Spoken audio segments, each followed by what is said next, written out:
Call to order the meeting of the St. Johns County Cultural Resources Review Board. We're going to take roll call. Would you like to offer a roll? Well, Dr. Keys, here. Ms. Sheldrup, Here. Mr. Olson, Here. Ms. Jordan, Here. Ms. Knighty, Here. Ms. Newman, and I'm also present. This is my Jenna Hackins. All present. Thank you all for being here. Full complement. And county attorney. I'm trying to read public notice and the civility statement to begin. The Cultural Resource Review Board serves as an advisory board which makes recommendations to the Board of County Commissioners. This is a properly noticed public meeting held in accordance with the requirements of Florida law. Members of the public will be given a reasonable opportunity to be heard on propositions before the board as those items are addressed on the agenda. For public comments on matters not being considered by the board today, a general public comment period will be provided to address the board on matters within its jurisdiction. Each person addressing the board shall limit comments to 3 minutes. Persons shall not address the board or any member thereof unless specifically recognized by the chairperson to do so. Once recognized, members of the public shall address their comments to the board as a whole. Public comment is intended for the board to hear from the public and shall not be considered an opportunity to demand immediate responses from the board or its members. Board members shall not engage in dialogue with persons making public comment unless the question or comment is directed through the chair or made with permission of the chair. For those matters requiring a public hearing, speakers may offer sworn testimony. If they do not, the board can consider the fact that testimony is unsworn in determining the weight or truthfulness of the testimony. Any physical or documentary evidence presented during the public hearing, such as drawings, photographs, or written statements, will be retained by the staff as part of the record. Board members are reminded that at the beginning of each item requiring a public hearing, they should state whether they had any communication with any person regarding the substance of the item outside the formal hearing of the board. If such a communication occurred, the board member should then identify the persons involved and the material content of the communication. All right, we have general public comment for items not on the agenda. Is anyone here for that? Mr. Slavin. Thank you, Dr. Keys. Thank you, board members. Ed Slavin at slavin.com. Thank you for the fine work of this board. We've achieved quite a few victories here in St. Augustine, one of which is not having a podium right now, and one of which is not having this meeting in the county auditorium where we'd be a lot more comfortable and we could be televised and videotaped. But I am grateful that there are 5 TV cameras here today and other journalists. The whole world is watching what we do here in St. Augustine on historic preservation, and I'd appreciate it if you give me a 30-second notice when my time is about to expire rather than cutting me off in mid-sentence like they always do here. Anyway, Trey Alexander Asner needs to be reinstated as Cultural Resources Coordinator, and his firing was a sin, a crime, and a tort. And the guy who did it is in this building. His name is Michael Roberson, and he needs to resign and be fired. Now, in terms of preservation, Trey has done more to preserve history in St. Augustine than anybody I know, maybe more than anybody in this room, including Wisteria House, which there was a demolition permit applied for in the city of St. Augustine, and we stopped it. And Sidney Franklin Ansbacher represented the applicant, and we had what I call the Holy Thursday agreement with the city of St. Augustine, and John Regan was there, and Trey was there, and I was there, and they agreed to preserve that wonderful 1880 Victorian structure. Likewise, I know that thanks to Dr. Keys and other members of this board, that we're not going to tear down the old jail, where 1,000 people were incarcerated in 1963 and 1964, 1,000 people. And their cases were removed to federal court by William Kunstler, and the United States District Judge, at the time, he has the federal courthouse in Jacksonville named for him. That judge dismissed every single one of those bogus criminal cases. All those civil rights activists, including Dr. King and everybody else, were incarcerated in that old jail. And they were going to tear it down. They applied for a demolition permit, which is so wrong. And I know because of Dr. Keys and this board, that won't happen. But they were going to do it. They were going to get clean away with it. And then the Canwright House, same thing. They were going to demolish it. And Trey and the board and other people helped to get it saved. And then Mr. Roberson canned Trey. And apparently the emotional problem that the corrupt people in St. Johns County government had was that Trey used the word 30 seconds. firebomb, thank you, firebomb to describe what they did to Canright House when Dr. King was going to stay there. Firebomb. Apparently you can't say firebomb if you're a St. Johns County employee and keep your job. But we appreciate the CRRB, and we would appreciate the CRRB helping to give a spinal and testicular implant to our county officials and tell them to stop discriminating against ethical employees and tell them to start respecting our civil rights and our right to preserve our history of all kinds, including African American history and gay history. Time. And thank you. Thank you, sir. Thank you, ladies and gentlemen. Do we have anyone else that wants to speak on an item not on the agenda? See it. All right, approval of the minutes from the December 9th, 2024 and February 10th, 2025 meeting. Move to approve. Second. By Mr. Olson, seconded by Ms. Sheldrow. All in favor, say aye. Aye. Opposed? Unanimously carried. Thank you on that. Reminder that all board members must state their name, including their vote, remembering to speak loud and clear for the public. Okay. You need to speak my name because you want to do that? On this? On the minutes? No, you're fine. Thank you. We need a motion now on the current agenda as proposed. Chris Newman, move to approve the agenda. Second, Susan Sheldrow. All in favor? Aye. Janet, Leslie, and Nick. Okay.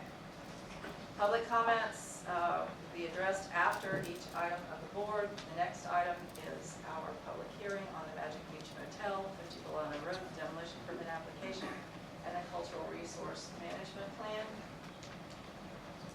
I guess I have a question. Do we need to declare ex parte before that begins? Yes, ma'am. All right. And we'll start.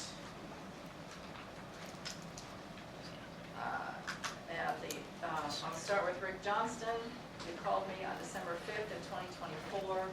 He had emailed me about his info construction back in October, but on December 5th, he called and said, I was advised that I should call you to help me demolish the Magic Beach Motel. I answered that I do not do that. My background is in historic preservation. I can assist with preservation and financial incentives, and mentioned the ad valorem tax exemption and noted that Magic Beach was operating actively. He interjected that he had never done historic preservation and had no interest in doing so. He did not offer his relationship to the Magic Beach Motel. So I have no idea. Jessica Clark, First Coast News, March 25th, 2025. She was researching for a story and wanted to discuss preservation based on my preservation expertise. I replied that I serve on the CRRB, so I could not discuss. The CABD, St. Augustine Record, March 25th, 2025. Also researching for a story, same request based on my historic preservation. Again, I said I could not discuss, and I serve on the CRRB. Mercedes Herald, Board Secretary and Region 3 Council Ambassador, Florida Trust for Historic Preservation, April 1st, 2025. She does a monthly email update for all of us who are members of Region 3 and included the link to the First Coast News article. The date happened to be the day that the grants opened, and that's the reason she chose April 1st. We did not, that's the lip of that. Stuart Corfitch, Jacksonville Beach Journal. Journalist, April 8th, 2025, requested information on the purpose of the CRRB. I sent the ordinance link. And again, he's interviewed me for stories since he started here in 2000. Sasha Martin left a voice message on my mobile phone noting that Sally Harry requested approval to present a PowerPoint presentation today. And Ms. Martin and I have again participated in a variety of community organizations together since 2008. That's all of mine. Anybody else? A couple of weeks ago, I attended the Milano Main Street meeting. It was Oh, held what's your name, at please? What's your name, please? Janet Jordan. Thank you. I attended the Milano Main Street meeting that was held at the Pavilion in Milano, and I have driven by the Magic Beach Motel several times. Blair Nenning. I did receive the same email from Mercedes Herald that Dr. Keys has. Robert Olson. I attended a meeting of the North Beach Civic Alliance where this project and request for demo was discussed. Ms. Newman, I spoke on the phone to Trey Asner probably a couple of months ago, and this came up, that we were talking about other things. And I also have seen all the different things on Facebook and things like that, because I live in the Delano area. Susan Sheldera, I did visit the Delano Beach Hotel and spoke to the rental manager in Champaign. To extend that conversation. Nick Hawkins, I received the same email from Mercedes Harold, and I did go by the motel prior to speak there.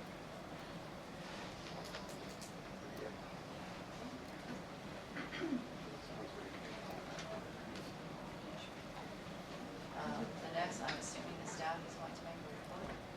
No, to the applicant. Okay, the applicant is going to make a report.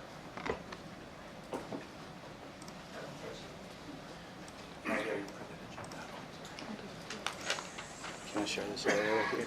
What's that? Can I share this area with you? Yes, you can, yeah. Thank you so much. Yeah, absolutely.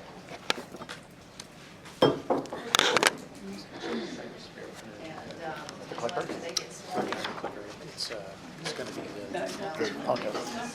The mouse. None of us get sworn in. Okay, that's fine. they can request it. Okay. Thanks. We ready? Good afternoon. Thank you, board members. Thank you, the audience. It's great to see so much support today. Certainly exciting. As it relates to the ex-party, Name, please. pardon me, sir? Name, please. My name is Rick Excuse Johnston. me, let's recognize everything needs to go through the chair. Nobody in the the chair. audience Please needs have to a sit there. speak. Please introduce yourself. So my name is Rick Johnston, and I represent the applicant for this demo application for 50 Volano Road. The demo application was filed several months ago, and the intent was to understand what was required to demolish the Magic Beach Hotel so it could be repurposed. You know, be mindful that the Magic Beach and the Volano Main Street District as a whole is a CRA, okay? It's not a historical district, it's a CRA. The attempts to make it historical it's never been followed through. The intent to file the demo application was to understand from the county what exactly was required to achieve that result. The feedback that we received was because the Magic Beach had been designated a significant cultural resource, the land development code provided for the process, if you will, for us to develop a cultural resource management plan, HAB study, along with accompanying photos. We compiled that cultural resource management mitigation plan, submitted it to the county, got county comments back, went through a couple rounds of RAIs. So with respect to the management plan, you know, we submit, as we put forth, that the items contained in that is what our mitigation approach is to the demolition of Magic Beach. So, you know, staff did a great job of assembling, you know, a list of all the exhibits and so forth. So there's a lot of words that say historical, historical, historical, and it's not historical. Attachment number 6, the Florida Master Site Plan or Survey, which was completed in 2022, prepared maps of potentially the historical district. It's really just kind of the road at Coastal Highway and Volano Road. There weren't any buildings of any significance that they could come into it. But kind of the most important thing that I found with, in review of this report was, and it's a 41-page report completed in 2022. Therefore, we recommend resource 8SJ3937 ineligible for National Historic Registry. Maybe I've got the acronym wrong, NRHP. But it was declared that it was ineligible. So supposition, because you call it a red one doesn't mean it's a red one. So to continue to say historical, that's not the case. The building was constructed in 1951. It was originally a 10-unit hotel. That 10-unit hotel was not anything special or unique to the area. It's 3-cell cinder block construction that was built by the owner's hands, by his own hands, and delivered to a time when motorports were the in vogue thing. The nostalgic period of Magic Beach and when it came. Sometime in 1999, there was an imaginary place called Magic Beach, Florida, and they constructed and erected the sign. So 1999, pretty recent. Someone pointed out to me earlier today that they have shoes as old as the sign. So I found that to be, a little bit humorous to say the least.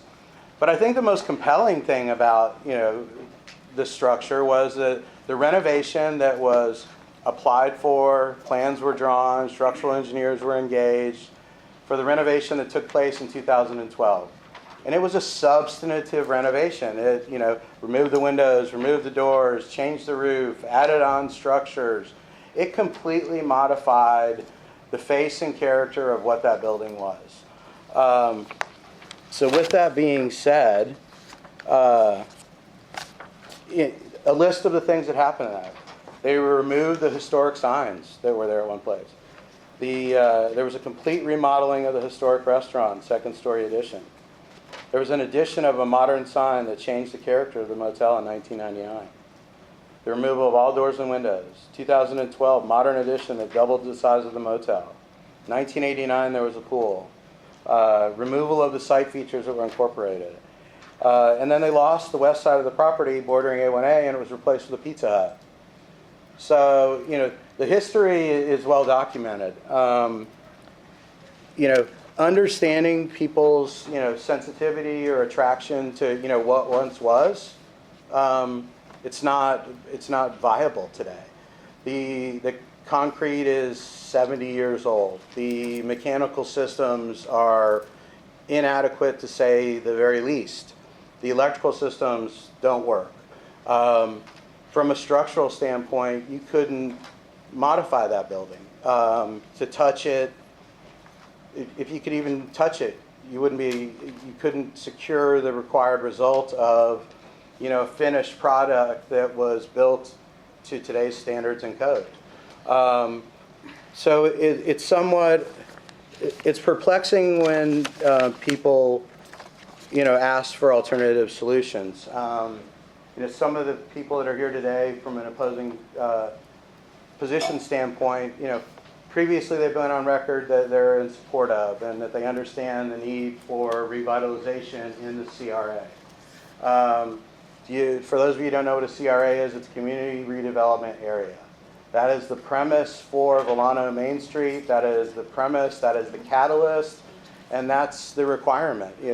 Volano Main Street borrowed a bunch of money on bonds that has to be serviced, and the current tax base does not meet that need. No, it doesn't even come close. So those numbers are going to come due. And so it's our belief that, by revitalizing this project, we're only going to enhance and help achieve that desired result.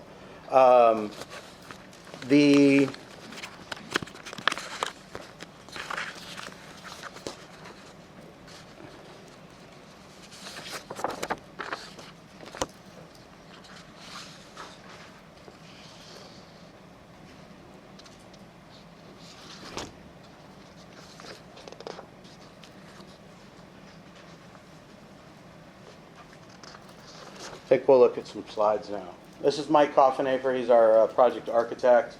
We prepared a slideshow that just kind of takes us through the history of Magic Beach, some comparisons from older architecture to current. I don't know if this is appropriate yet, but can we get, at least for wide records, your addresses? Sure. Go ahead, Rick. My business address is 80 Volano Road. So I'm Mike Copenhafer with Fisher Copenhafer Architecture and Interior Design, 9104 Cypress Green Drive. Which is Jacksonville, correct? Yes, ma'am. I have an office here as well, but won't use it as much. So, as Rick was mentioning, and I remember when I spent my time on the planning and zoning agency here for the county, and that was Vivian would come to us and say, hey, this thing, they basically made Volano, to what it is today. And it's a community redevelopment area, right? So it is an area where you are supposed to come back in with a mixed-use mindset to create the liveliness, the interaction. And I know my design professionals on the board can agree with me in a couple of my points here, but that's not really capable in a one-story slab-on-grade building there. If we were to do anything to that property right now, you would almost by nature bring up the value of the property. So there's a 50% rule in the building department. If you improve the property more than 50% of the building's current value, you have to bring that entire building up to code. And obviously the building was built in 1951, they had done some other renovations, but some of that stuff is still original there.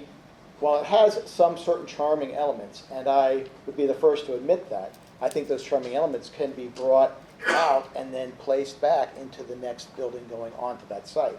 If you did anything to this building right now, you would have to bring the entire building up to code, which, this is the nostalgic part of it, which, again, is 74 years old right now. I wish I lived to be 74 here. To bringing that up to code is, it's east of the coastal construction setback line. So you'd have to raise that. It's in the floodplain, you'd have to put it on piles. You can't do anything with that building other than keep it what it is now, which is really a non-functioning, not covering the note for its building itself. You'd have to revamp all the electrical, mechanical, plumbing, but again, you'd have to raise the building up. And at that point, you're throwing away the building. And so for that to change in any meaningful way would cause you to raise that and recondition it and repurpose that site to something that is amenable with the Volano mixed-use town center area, as well as, functionally it meets the certain codes. So I think, again, I wouldn't argue with anyone here that the building has some little charming characteristics to it. And I think those are worthy to be used and repurposed in whatever is going on that site, because I believe in that. We're doing a historic building in downtown St. Augustine, the tallest building in St. Augustine, and that is definitely on the historic register, and that is definitely something that's worth saving. And so when we touch things around that, we are cognizant of that, and we are aware, and we are trying to infuse the new to the old so that it's a seamless building when it's all said and done at that point. So, again, with Rick mentioning the fact that the building has had a multiple number of additions there, this is the most charming part right here. This restaurant, now it's a two-story building, it's all got rooms in, there's an addition over here. It's kind of a bit of a hodgepodge, but that's to be expected. The 50s style of architecture, other than that beautiful sign, which is only great at night, this thing looks pretty rough right there. Had a fire in it. It's looking sharper there. But again, some of these nostalgic elements, I think, are worthy to be captured and reused in the future here. But otherwise, this thing will flood. The next hurricane, it'll just flood out again. This is the two-story building here. Again, this was the original restaurant. Here it is repurposed as some additional rooms, not even connected to the main building here. Shouldn't have touched that screen. There we go. And then the architectural style is certainly a modern style, a streamlined, which means it's not quite to the full Art Deco. The additions got more Art Deco in it than the original did. But again, something worthy to be kept there and repurposed in the future. So, it's my first time to come before the Cultural Resource Review Board. So, I did my homework, and, it references a little bit about each one of your backgrounds. So, I reach out to you guys to, rely on your profession, rely on your trade, and let's think about, what are reasonable steps as it relates to the repurpose of this asset. The building is not salvageable. It's not salvageable for our use. It's not of no value to the current owner who's here today, and I think he's going to speak with you guys some. But, a lot of times things get lost in translation, and I guess it would be something that this board was involved in, but the Snappers, Barancadas, okay? This is that restaurant today. It's on Delano Road. Everybody see it? Driven by it plenty of times. And this was designated as a historical resource, right? I'm asking. It is a county landmark. It's a county landmark, okay. And, they secured all kinds of waivers for no parking and tax credits and, all the benefits under the sun. But yet, the objective was preservation. When you look at the new facility and you have an opportunity to go through the plans, there is no preservation other than the address. It's a brand new facility that is, specifically purposed for utilization today. Highly marketable. There's 4 parking spots at this location, but the community wanted it, and so, the board supported it. And so now Delano is going to be the recipient of a fantastic new restaurant concept that I know people are going to enjoy. So the mantra of it can't be done, I'm not here to, pursue that with you. I'm here to, collaborate and present, our best foot forward. And our best foot forward was that mitigation plan. And it was paying a tribute to those nostalgic items. The pink flamingos, the lights, the Magic Beach sign. Somebody referenced that one of the internal murals was worth $1 million. I offered it to the community. You can have it. So we're either going to repurpose these things and integrate them into our go-forward concept, or we're going to make them available to the community and or other agencies that may have an interest. Our mitigation plan contemplates engagement with the county after the hotel is cleared out. We're going to come and catalog everything again one more time, just so we've got a good record, and our intent is to move forward. Mike brought up a really interesting point about the building, and let's kind of talk about that. He's mentioned the coastal construction line. I have the adjacent project next door. Our finished floor elevations are 15 feet above sea level. That's dictated by the state. We're east of the coastal construction line, so you have to apply to the state to get a permit, and they tell you where your finished floor is. So if we were to go in and we were to try to repurpose this, it would never happen. Because we're not at that finished floor. We're at a finished floor of 9.5 or 10. So we're 5 feet under. Call it 9-foot plate heights on the building, a 312 pitch roof. It's impossible to meet that criteria for the state without demolishing the structure. Mike brought up the 50% rule. Through this process, I initially reached out to the Main Street Overlay Board. We had a series of meetings and we talked about concept, intent, and what it is they expected and wanted to see on a go-forward basis. After that, after we were able to work collaboratively, and the board had a vote, and they voted to unanimously support the demolition and the go-forward revitalization of this important community asset. Which board, I'm sorry? The Delano Main Street Board. Thank you. I'm sorry. Yeah, don't respond to the owner. Okay. Thank you. It just needs to be more articulate. Please. Thank you. Post that meeting, we scheduled some outreach to the community. During that entire process, we were engaged lock and step with the county.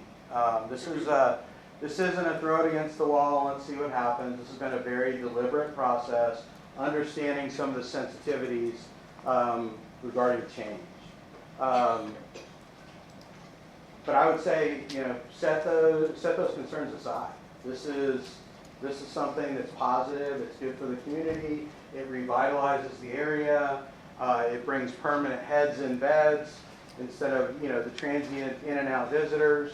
From an economic standpoint, it helps the other hotels in the area because nobody's diving down on rates. It's a common problem out there. Viability in Volano is a real thing. So again, in as much as this is a CRA and not a historic district or anything like that, I think it's incumbent upon the board, the community, the staff at the county to, honor that and pursue remedies that help achieve that result. And candidly, keeping Magic Beach as is, that's not an option. It's not an option for me. I don't think it's an option for the current owner.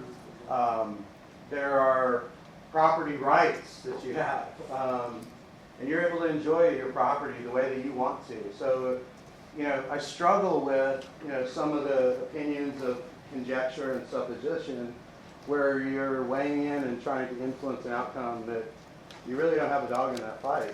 So, with that being said, it's our intent to move forward. It's our objectives to secure the blessing of the board. If not, we're going to continue on. And, somebody brought something up interesting in the community meeting, and I'm sure we'll hear about it again today, is what happens if you don't take this opportunity? What happens? I can tell you that it's not a viable business, and you can smile and laugh all you want, but it's not. The owner has the absolute right to shut it down, and then you lose the opportunity to participate in the process. Okay, I'm gonna just stop you here, and that's hearsay, I know we're not in court, but are there any other substantive pieces that need to be made as far as your presentation? Mr. Patel, you want to come up and join us? Sure. Okay. I don't think it's supposition. Tejal Patel, I represent the ownership of the Magic Beach Hotel, 50 Villano Road. Okay. Your address is 50 Villano Road? That's a business address, yes. So we obviously purchased the hotel back in May of 2022. In retrospect, I feel like we should have done a little more due diligence on the structure. I've been in the hotel business for 25 years. We have quite a few assets. We know, we're operators. Coming into a hotel like that, I thought was like, we'll go in, we'll renovate it, make it better, spend a significant amount of money doing it. And once we started digging into it, we realized the electrical system is old, needs to be completely replaced. It runs through the walls. Plumbing is the same problem. Roof leaks. We're spending, let's just say every year we've made less and less progress on that front just because of the amount of dollars it takes to maintain this property. We've made no significant profit whatsoever. We're barely breaking even.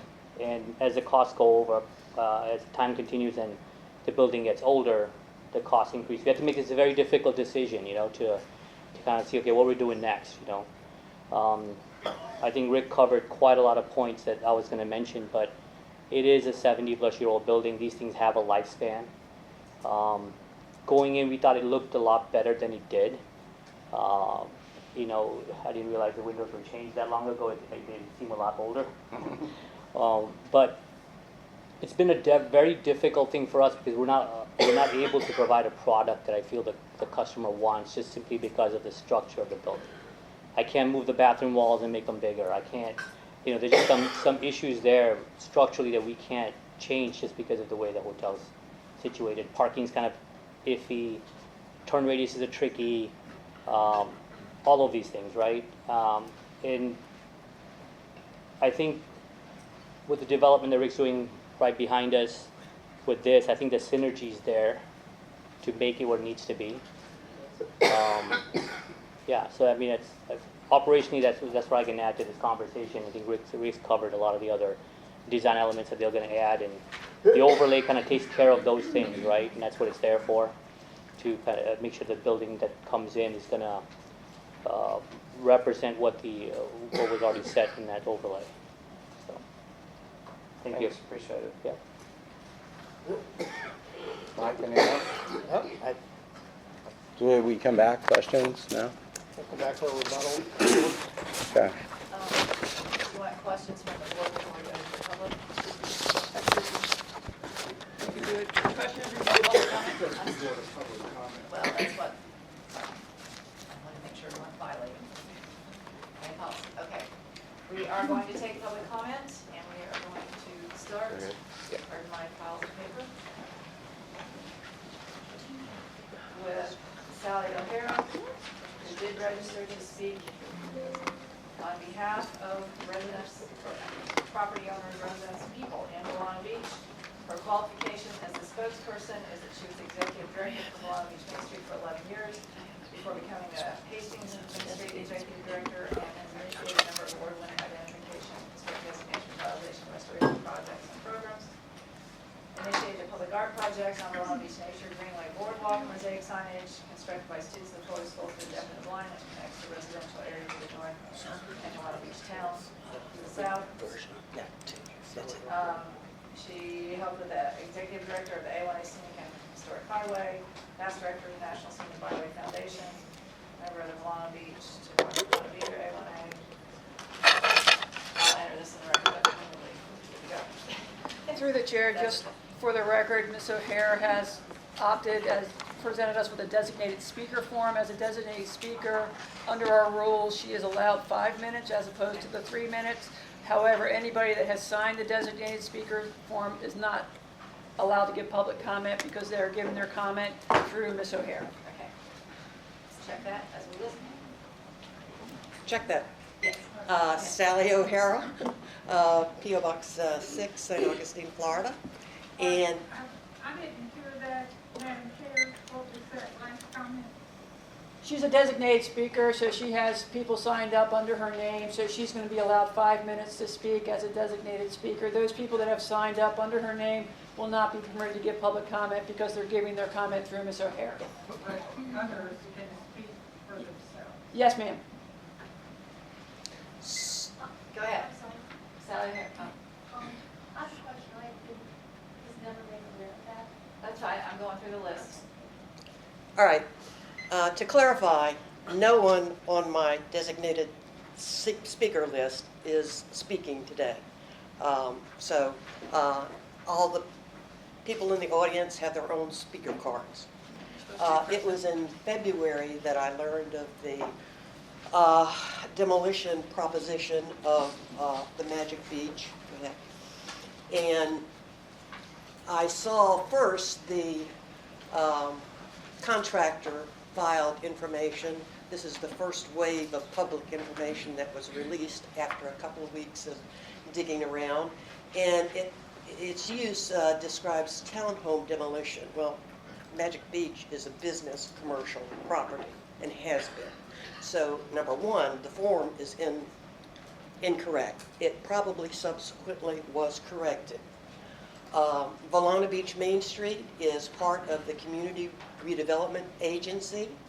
And with that said, part of the plan requires public participation in decision making. It also focuses on historic preservation and revitalization. I am newly back from Philadelphia. I met Mary Means, the founder of the Main Street movement, back in 1977. She has saved more buildings over 250 years old in Philadelphia than Magic Beach is 70 years old. Funding for this initiative is through a regulatory plan, and it's through the Volano Main Street VBTC plan, and it has a specific requirement that others will address. The Board of County Commissioners is the CRA board. They are the ultimate decision makers. Volana Beach Main Street has oversight of the CRA steering committee, which is defined in the plan.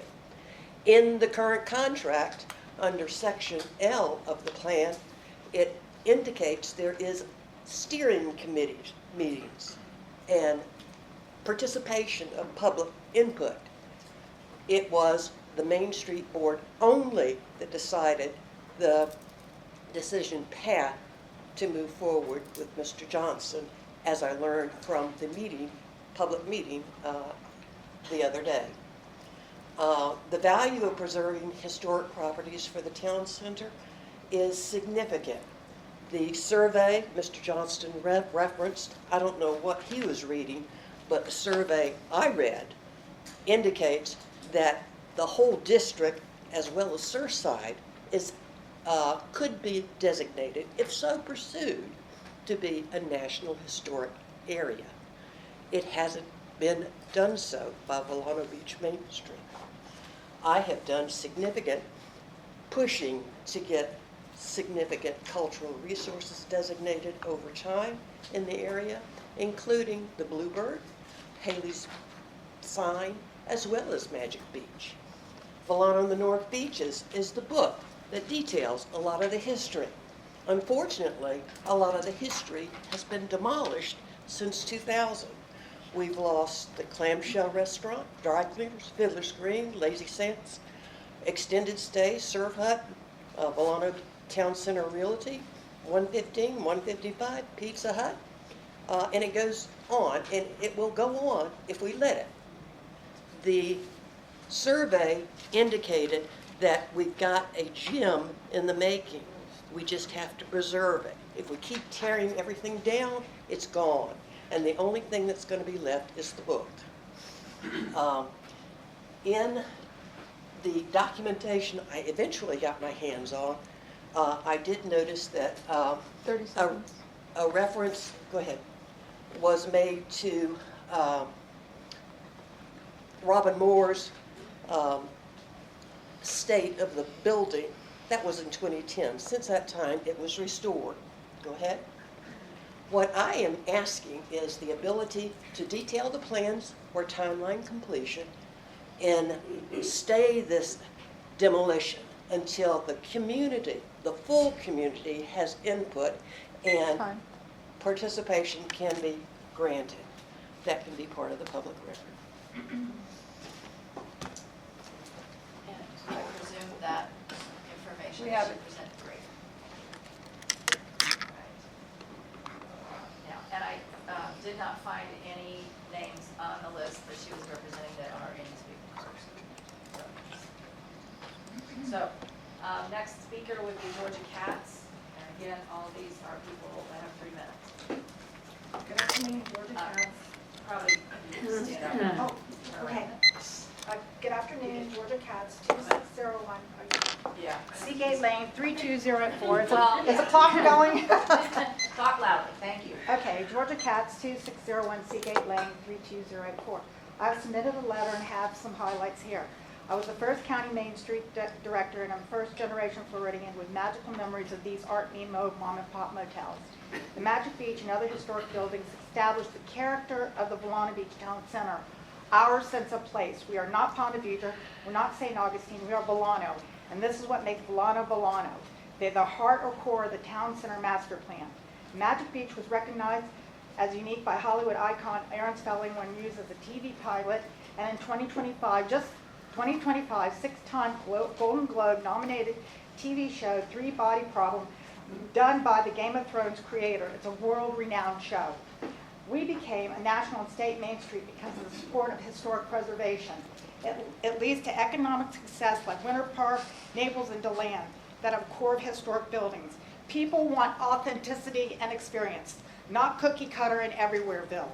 The Main Street is successful through a partnership with the community, federal, state, regional, and local governments.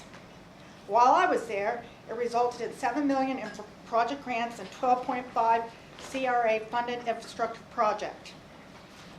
Community input is primary.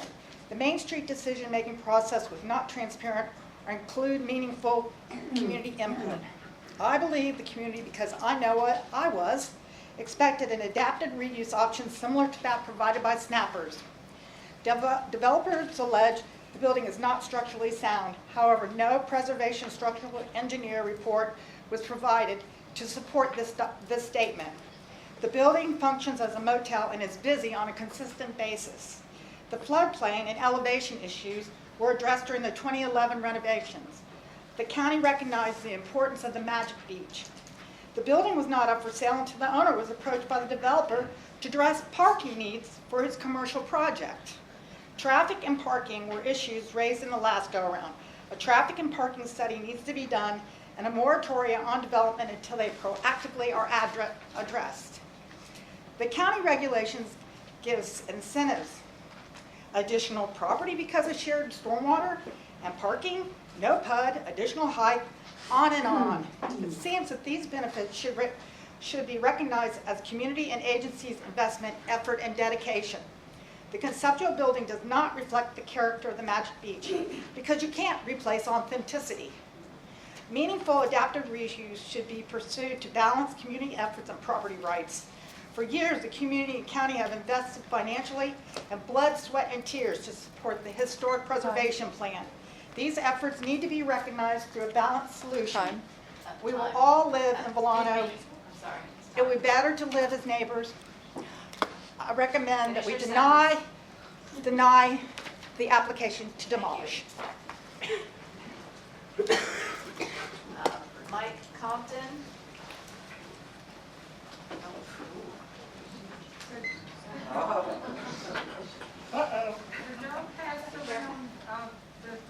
Excuse me, please don't. I don't have a speaker's phone. Well, you're welcome to get one. Well, I'll get my. Megan, would you like to provide us? Yes, ma'am. Handicap, Okay, somebody bring Is it, she- please. please. Go through the chair and let's keep order. Now, Be nice.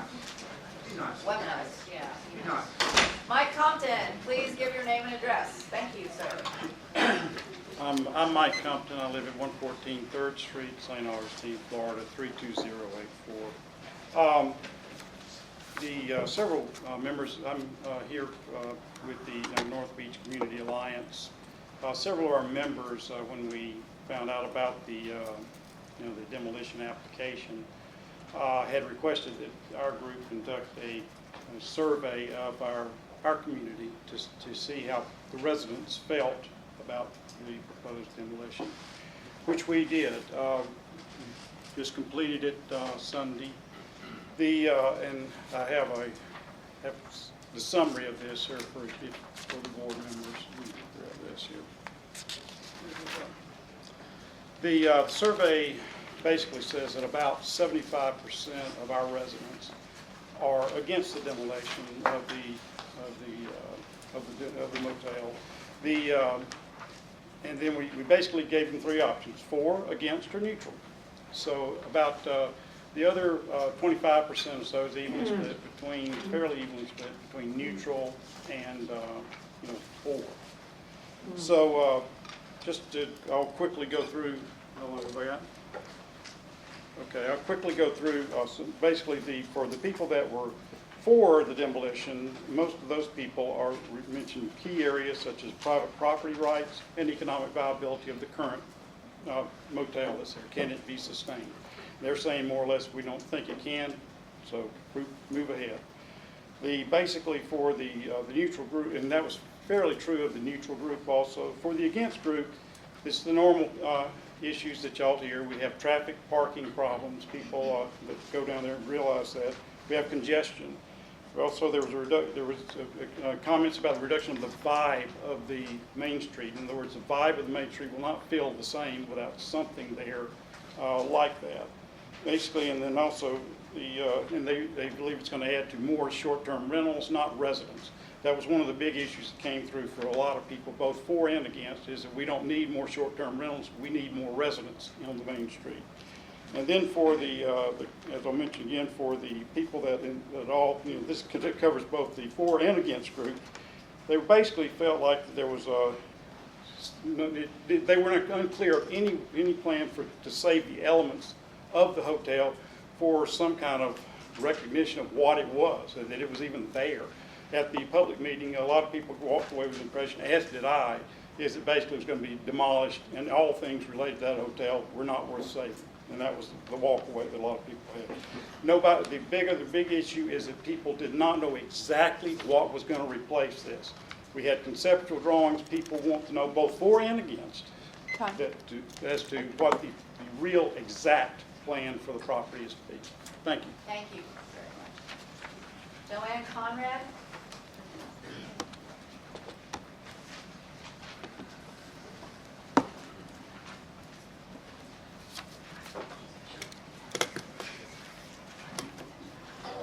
I'm Joanne Conrad, 211 3rd Street, North Beach. One thing is that we like to address is there's no definite site plans for Magic Beach after demo, as Mike had talked about. What's actually going to be built? Townhouses, restaurants, shops, hotel.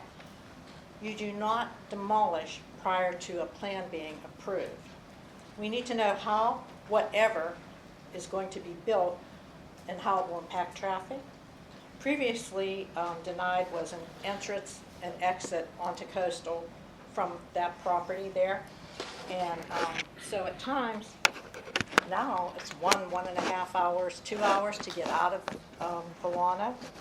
So that entrance exit right off onto Coastal Highway was denied, so it's not there anymore. So we need a traffic study. We need clarification and deep consideration onto what is going to be done in our area there in Volano. We need to stop the demo for now, and that's all I have to say. Thank you. Kathy Eisen? Eisen? I mispronounced it, I apologize. Perfect.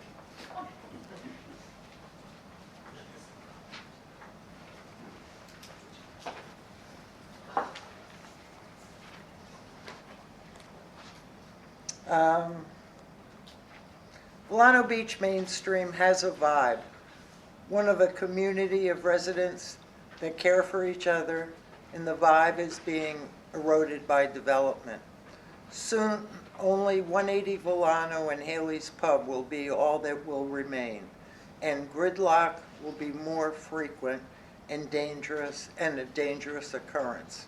After the developer's presentation down at the Seaside Pavilion or whatever, I found myself experiencing gridlock, which I hadn't encountered since leaving New York City.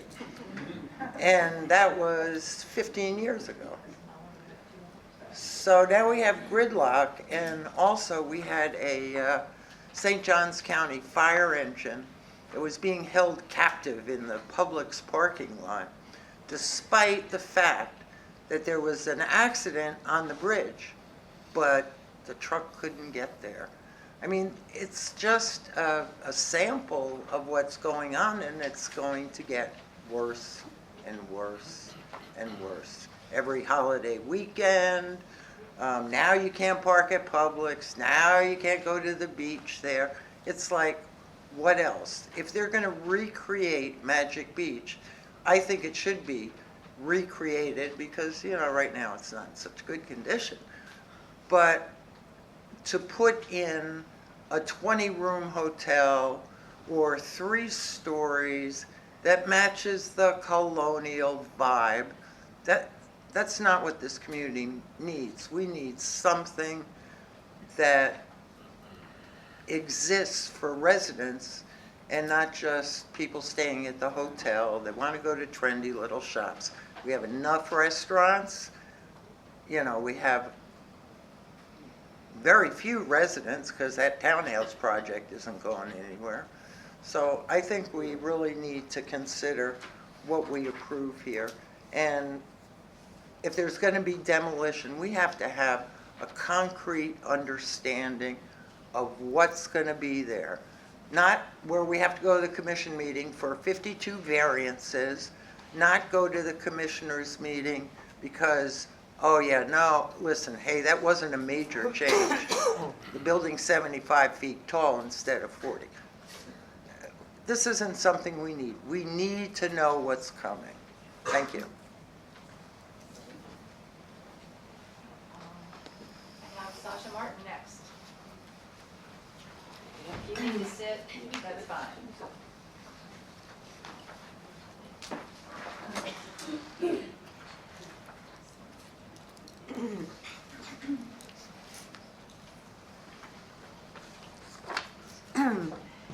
Sasha Martin, 133 Coastal Hollow Circle. Presented with the facts, I am sure that this board will come to the best decisions possible. Thank you to those of you who have volunteered their time, efforts, and life's experience to serve on this board. I've attended many of these board meetings in the past. Your passion follows county land development codes, which provide guidelines for preservation of historic resources. It would be nice if we could easily add to the Land Development Code definition of cultural resource preservation by considering saving a sense of place, a sense of community love, and in this case, a sense of magic, pun intended, as you walk or drive by the Magic Beach building. There are rabbits jumping from a magician's hat, tropical flamingos to celebrate where we are, special night lighting of Art Deco architecture, and a sense of going back in time to the 1950s. As part of the preservation process, part of the development plans, and as part of a decision, an independent structural engineering study should be done by the county for confirmation of engineering data presented. I'm going to quote from the Land Development Code for those who are not aware of it. Cultural resources in our county are important community assets that enrich the lives of citizens and visitors alike.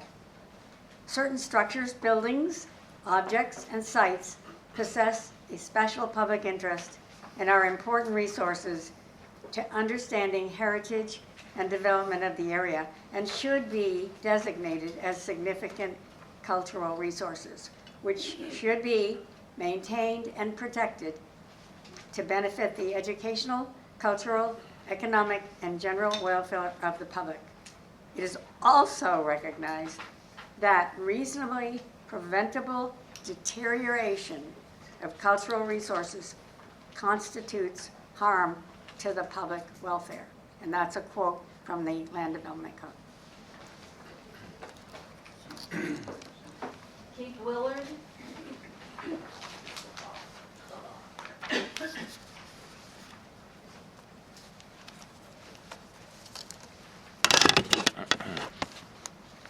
Hello, I'm Keith Willard. I live at 66 Farrell Road, which is the next road over from Volano. When you look out my back window, I'm looking at the entrance of Publix Shopping Center, the door, front door. So I'm very close to Magic Beach. And I checked it out very, very well, the area. My last transfer with corporate America, CSX Transportation, brought me into Jacksonville. I had 5 years left to work. I wanted a place by the beach. I wanted a unique place. And I had the real estate relocation people show me Ponte Vedra, North Beach, Volano Beach, St. Augustine Beach. And when I came over that bridge, the Volano Bridge, I knew I found it. Volano Beach was my spot. I started walking around. And when I walked down by where the pavilion is now at the ocean, there was a big piece of plywood with a paper on it, big paper. Future home of a pavilion on the beach here. And it said the North Shores Improvement Association. And I thought, the North Shores Improvement Association is doing this. They're trying to make the community better. That's something I want to belong to. So I stopped in one of the restaurants. They had an application for joining the North Shores Improvement Organization. So I joined. When I signed on the dotted line for my house, I sent in U.S. mail from Pittsburgh, Pennsylvania, to join the North Shores Improvement Organization. I'm one of the oldest. I've joined it in 2001. And when I joined it, there was monthly meetings. I went to I don't think I hardly missed a monthly meeting. And those monthly meetings were all about fixing up Volano Road and keeping the old the unique old and building new. And I was all for it. I went to the monthly meetings year after year. And then Main Street came in. So then I joined Main Street. I went to some of the Main Street meetings, the yearly meetings, all over the state of Florida. And I came out of corporate America, and you know what? I was in transportation, not one assembly line shut down, because I didn't forget. I made sure they kept running. I didn't forget. So I remember those Main Street meetings all over the state of Florida. They kept drilling in my head, never forget, taking the tour of the city or the town. This is what it used to be. They showed you pictures all run down. This is what we did to fix it up. And Time. Thank you, sir. time's up. Time. Yes, sir. You didn't get to talk about flooding. Michelle Murphy. You were supposed to talk about flooding. Yeah.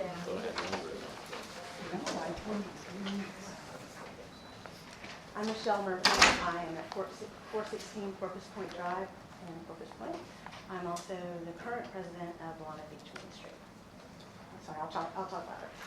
A couple things that I just wanted to address to make sure I'm clear, and I would ask Dr. Keys. Is the purpose here to decide demolition? It doesn't have to do with parking, or it's just whether it's approved for demolition or not? This is the request for demolition of a significant cultural resource. Okay. And is there no clear written anything about cultural resource and what that involves? Is that the question? No, it is a designated cultural Right. resource, and that's all incorporated in county land development code. Okay, so I guess I'm asking, is there nothing in the code that says whether it can be demolished or not? That's the process we're That's the going question. through. That is our root question today. Yes. Okay, thank you. Through the chair, just to clarify, so you're looking at the mitigation plan that's being presented, that's required under the code? Yes, which is part of the process to consider it for demolition. Okay, thank you. Okay, so one thing that I heard was more hotel rooms. I don't believe the current plan has any hotel rooms. It's residential with some mixed use, I believe. I haven't heard any, and I know there's a lot of other people that are going to get their 3 minutes as well. I haven't heard any solutions yet. What I would say, what I can offer is, being on the steering committee of the CRA, I have in an email in writing that the county does not want to add any new assets to the county inventory. So I, as a board member, the board, that did come up, and we pursued that, and they're not interested. So that's not a viable solution.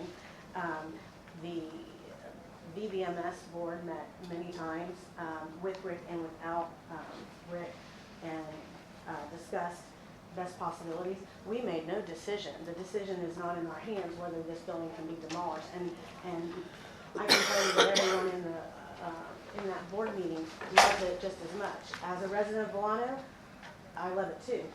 What we came to a unanimous decision on was to support his plan and to see how far it goes with this board and then the county. We're not the decision maker whether it gets demolished or not. That's not what we were doing. The NBCA survey, that was done to their members only. That was sent out to their members. We were not aware of it. I did contact the current president, who's not present today, and she said the distribution was just to her members. So 30 seconds. I don't know what that iShop means, but I live in Corpus Point, and I didn't get that survey.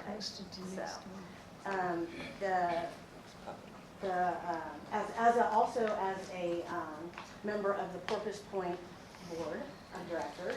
10 seconds. We've had discussion, and as far as Corpus Point, we did not do a formal survey, thinking it was not in our place. However, I can say overwhelmingly there would be support. Time. Thank you.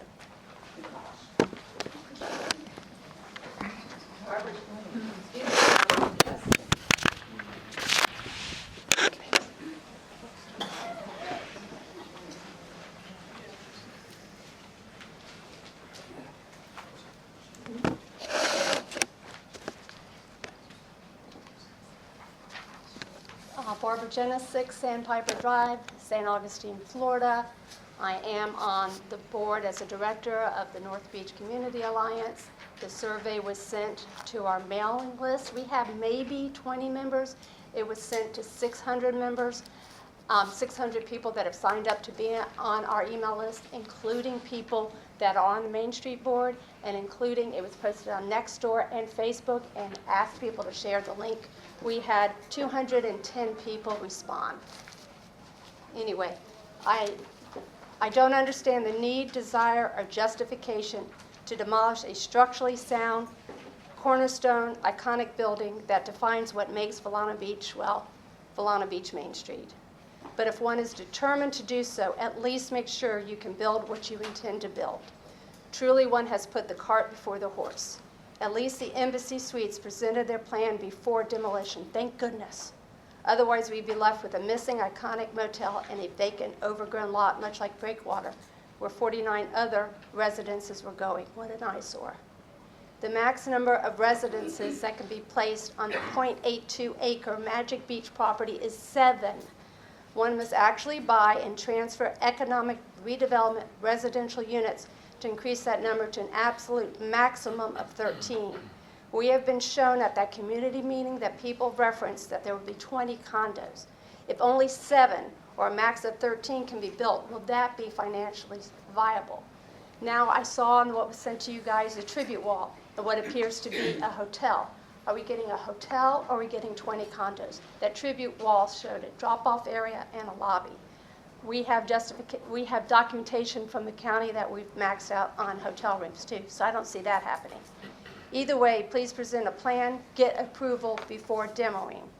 There is at least one vacant lot for sale on Volano Beach Main Street and other vacant lots. It'd be nice to develop those before Magic Beach is forever gone. And yes, it would be nice to have services for the longtime residents who have been waiting for over 24 years for our commercial district to be developed. Let's deal in facts. Number 1, structurally sound concrete block building with no professional documentation showing otherwise. Number 2, proposed plan shown to community is not allowed per the land development code. I'm all for property rights. I'm a real estate broker. The owner can do with his property what he wants to do, but he has to abide by the land development code and the comp plan. Thank you very much. Mike Kilgo? Hi, Mike Kilgallen, 33 Zamora. I live 2 blocks from the Magic Beach. Been here for 20 years, in the area 35. Thank you, all my neighbors, the ones who came out to support keeping the Magic Beach. I respect your opinion. I think it's a good opinion. I would like to see it maintained or preserved as well. Everyone I talk to, it seems like the only viable way to do that is if that thing were purchased by the community and turned into a nonprofit. I'm not opposed to that. I think that would be a great idea. If anyone wants to lead that effort at the same time Rick pursues his, I welcome it. However, that said, I was the hearsay from that Rick was talking about earlier. When I first heard about all these things and how he was approaching the project, I thought he was doing it with reverence and respect for Volano Beach. And I wondered to myself, if we didn't get him developing this, what happens when we lose this deal and it stays where it is, as it is for now? What happens if it doesn't get maintained? What happens if it continues to dilapidate? What happens if it doesn't stay what it is that we have today, that we like? Does it turn into Fiddler's Green? Does it get bulldozed like that did? I don't know. So before we absolutely say no to demolishing it, I think we should be looking at his plan and we should be thinking about what is the future. People mention traffic. The traffic, that is not the reason for the traffic. What's happening on that corner is not going to make the biggest difference. That is a completely different problem and a completely different solution. It has nothing to do with what's going on in development. It has to do with traffic patterns, now that we have too many people living in the area. And they're living up in North Beach, too. They keep building houses that way, and we haven't stopped that either. That's all I've got. Thanks. Linda? resident who lives on Genoa? Ah, okay. Yes, sir. Sorry about that. If I had known that, I should submit my resume in advance and not count as my 3 minutes. So let me just say, I'm the past president of Volano Beach Main Street. I've also been on the North Coastal Design Review Board for 8 years, 4 as a chair. Let me start with the facts. First of all, Sally O'Hare did not find out about this in February because on December 5th, Leslie Keys called me. I told her, we had a conversation about my humor that I was going to run that development for Rick, and Sally sent an email out to the community because I have a copy of it on December 5th. And then we talked about it in a board meeting. We sent it to newsprint. We told everybody that I was going to gain personally from this and that I should be removed from Volano Beach Main Street Board because I have a conflict of interest. I don't have a conflict of interest. I live at 301 Genoa. I live near Magic Beach. I've been living there for 16 years. I've owned a business on Volano Road for 4 years. I love the Magic Beach. I love its iconic look. I think it's time for it to be updated, and it should be updated with things that the community wants. We would send a survey out. We did a couple years ago. It came from NSIA, NBCA, and Volano Beach Main Street. That way, all 5,000 to 6,000 people who live in that area could be exposed to it. I support Rick's plan to a degree. Let me say that that first floor is retail. Retail, by definition, is anything consumers will pay money for. So far, we've been asked about a clinic, a salon, a gym, a pack and ship. So there's a variety of uses for that project. It's not going to be an artist enclave. It can't be 120 square foot retail space. It can't be. It's too close to the ocean. Let's be serious. You'd need a dehumidifier, a heater, an air conditioner, and a humidifier to be running nonstop. You can't put artwork in there. It would just, the paper would get all messed up. You can't have jewelry in there. You'd be cleaning it every day. It's too close to the beach for something like that. So I thought that Rick's option was a viable option. 400 and 700 square foot retail spaces, maybe combined. Think about those rooms that have a bathroom in them. You'd have to eliminate the bathroom. You'd have to eliminate the walls just to put retail space in there. And again, retail means anything somebody would pay for. And we have a pretty good cross-section from the community, and many of you in this room who have personally said what you'd like to see in Volano so it could keep you from having to go across the bridge. So really, that's the reason we support this project. And by we, I mean myself, VVMS. We support it. But again, let's keep in mind, this is just one picture of it. It has to go before the North Coastal Design Review Board for every component of the design. You all know this. You come to the meetings. So this by no means is an end product. This is the first stage of this project. So that's all I have. Anastasia O'Connor?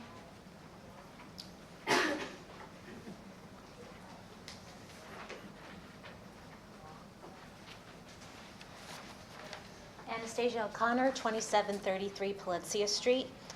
I'm in favor of approving the demo. I reside 3/10 of a mile to the Magic Beach Motel. Currently, there are 7 hotels in Volano. I welcome the proposed buildings with business space and residences, and more importantly, the neighbors the residences will bring.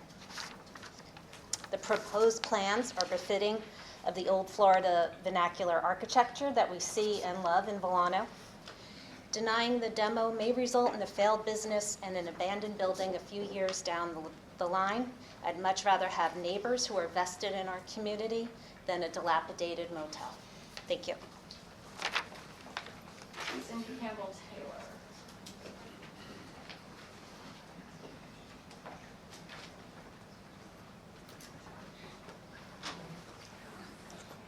Hello, Cindy Campbell Taylor, 31 Farrell Road, St. Augustine, Florida, and past Vice President of Volano Beach Main Street for the last 4 years.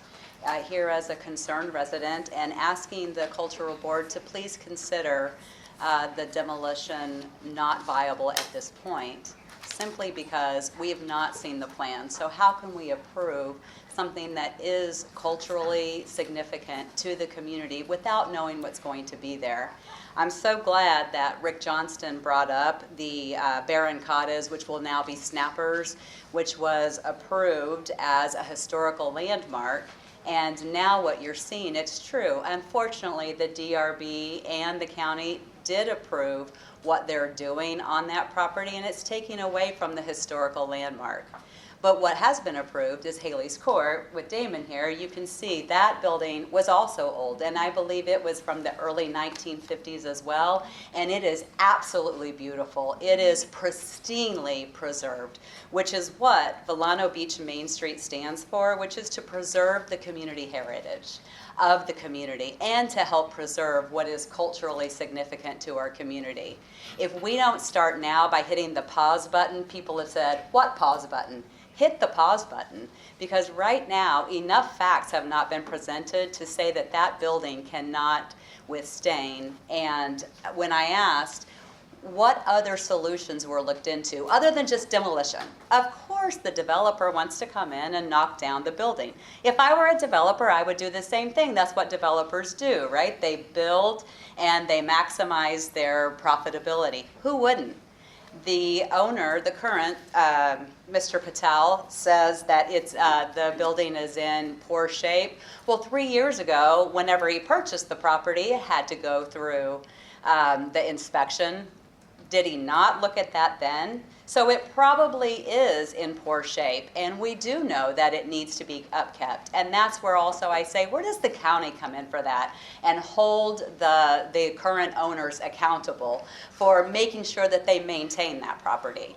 So I think we've got, first of all, we're jumping to, let's demo it because that's what the developer wants to do. Volano Beach Main Street, unfortunately, saying, but what else? What else are we going to do? If we don't say yes now and demo that, what's going to happen? Well, we don't know. So hit the pause button. Think about how significant it is to the community. I'm a full-time resident with the community. That's my dog in the fight. Mr. Johnson said that we don't have a dog in the fight, but for those of us who live here, we do. I put my life savings into my home, which is on Farrell Road, 1 block behind it. That's my dog in the fight. I didn't move to Jack's Beach, where Mr. Johnson has done some beautiful buildings. I didn't want to go to Ponte Vedra. I didn't want to go to Daytona Beach. I wanted to come to Volano Beach.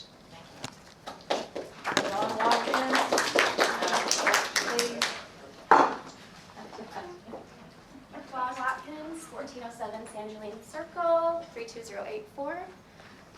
Hi everyone. My husband and I are former lessees of Beachside Cafe by Yamo in the Magic Beach Motel. We have very intimate knowledge and association with the actual structure. And we had a lease there for 1 year, all of 2024. And it was mutually agreed upon that we wouldn't continue that lease simply because the structure itself wasn't adequate for the type of business that we had. We had a 5-star reviewed cafe inside Magic Beach Motel up until February of this year. And we actually also incidentally own Yamo Food Truck and VA, the Yamo Cafe inside the VA in Jacksonville. That's just opening. So we thought that we're so in love with Volano, and when I reached out to the current owners because of how much we love Volano, there was no place else was an option for us. We wanted to be in Volano, we wanted to be in this motel, and getting in there, something that no one has mentioned is the safety and security of the people who work inside the structure or who visit the structure. So I can tell you personally that the safety aspect of it has a lot to do with the viability of the structure itself. We had, during Hurricane Helene, the ceiling came down inside of our cafe, and I'm talking the full ceiling came down inside of our cafe, and it wasn't water damage, it wasn't rain coming in, it was because that building, that ceiling was 70 years old, and it flexed with the wind, it flexed with the pressure of the hurricane, and thank goodness, no one was inside there when that ceiling came down. We wouldn't have guessed in a million years that was going to happen. So the current owners are chasing these repairs. They're chasing these structural issues. They're not seeing all of these things that are happening before they happen. They're chasing after each thing that happens, and it's tens of thousands of dollars, even in the year that we were, just the year we were there, that we personally saw them have to repair because of the issues we had just in that small space. So when it comes to safety and security, we're also talking about transient guests coming through. The caliber of the transient guests coming through, there is a security issue there as well. And that's something that needs to be addressed. And I know it's something that people in Volano Beach don't want in their community. I know that. I know a lot of you. And there's so much more to it. We brought our electrician in to have a look. Our electrician is a former NASA engineer. We brought him in to have, oh, thanks. Thank you. Rick Ambrose, we're getting close, guys. Take a break. I'm Rick Ambrose, 1505 State Road 207. I head up the St. Augustine Film Office here for, it started with Marty Lewis 25 years ago, and I took it over when he passed. And we've been working with film production for 25 years or longer. I've actually been in the business longer than that.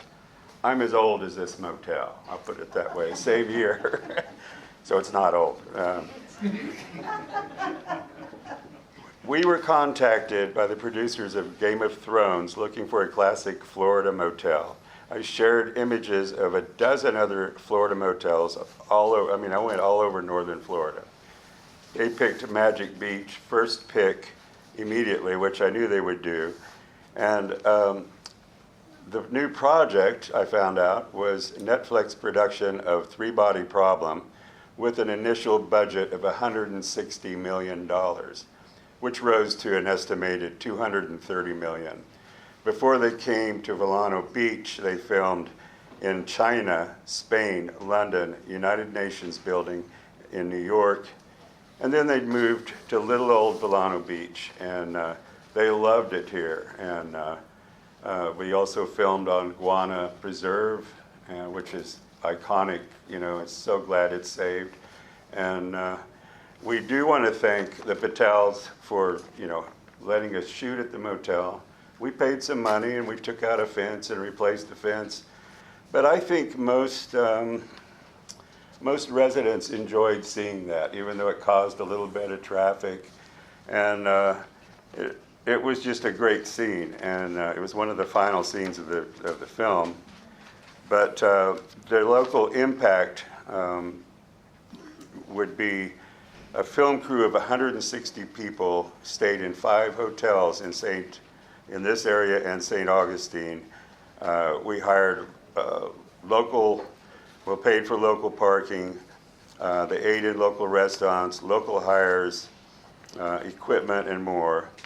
And it was a good financial impact, economic impact, as are all film productions, which we've had a lot.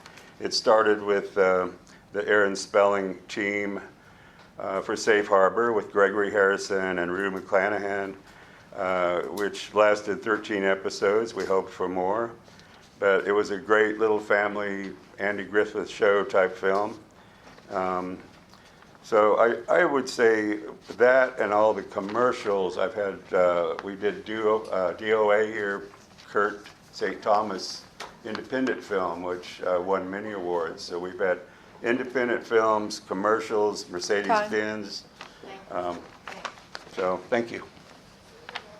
I have Nancy Watson and Doug Clay. Doug.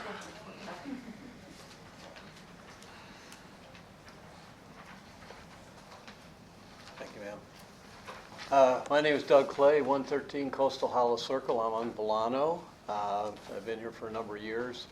I would just like to thank, I guess it's Rick and all the others that were showing us all the history of the Magic Beach Hotel, how it started out in 1951. It was just small little place, you know, and he was putting the box in all himself, and then it was built bigger and bigger. So every generation came along and added something to it. It was magic, you know, that they actually built this hotel and made it bigger and put a swimming pool in and more additions to it. And of course that sign, you know, I'd love to see that thing working. If you can get that working, that would be great. There's nothing else like it. You know, we see these other hotels come up and they're They try to put a facade on the front and it looks nice. It does. It looks pretty good. But it's the same thing. You walk into it, you walk down a long hall, open the door and close it, and that's it.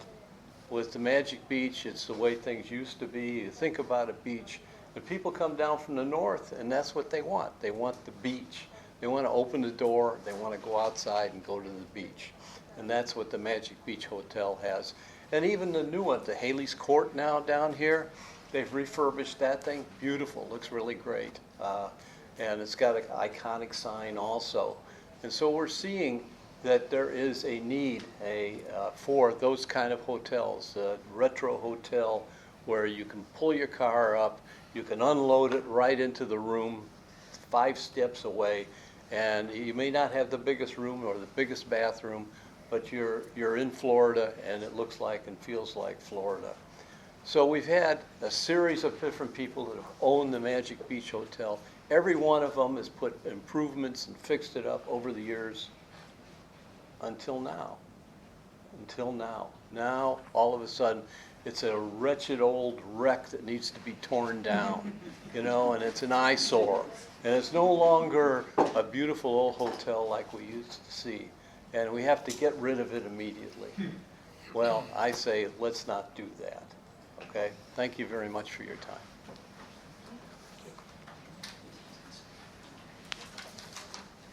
Joe O'Connor.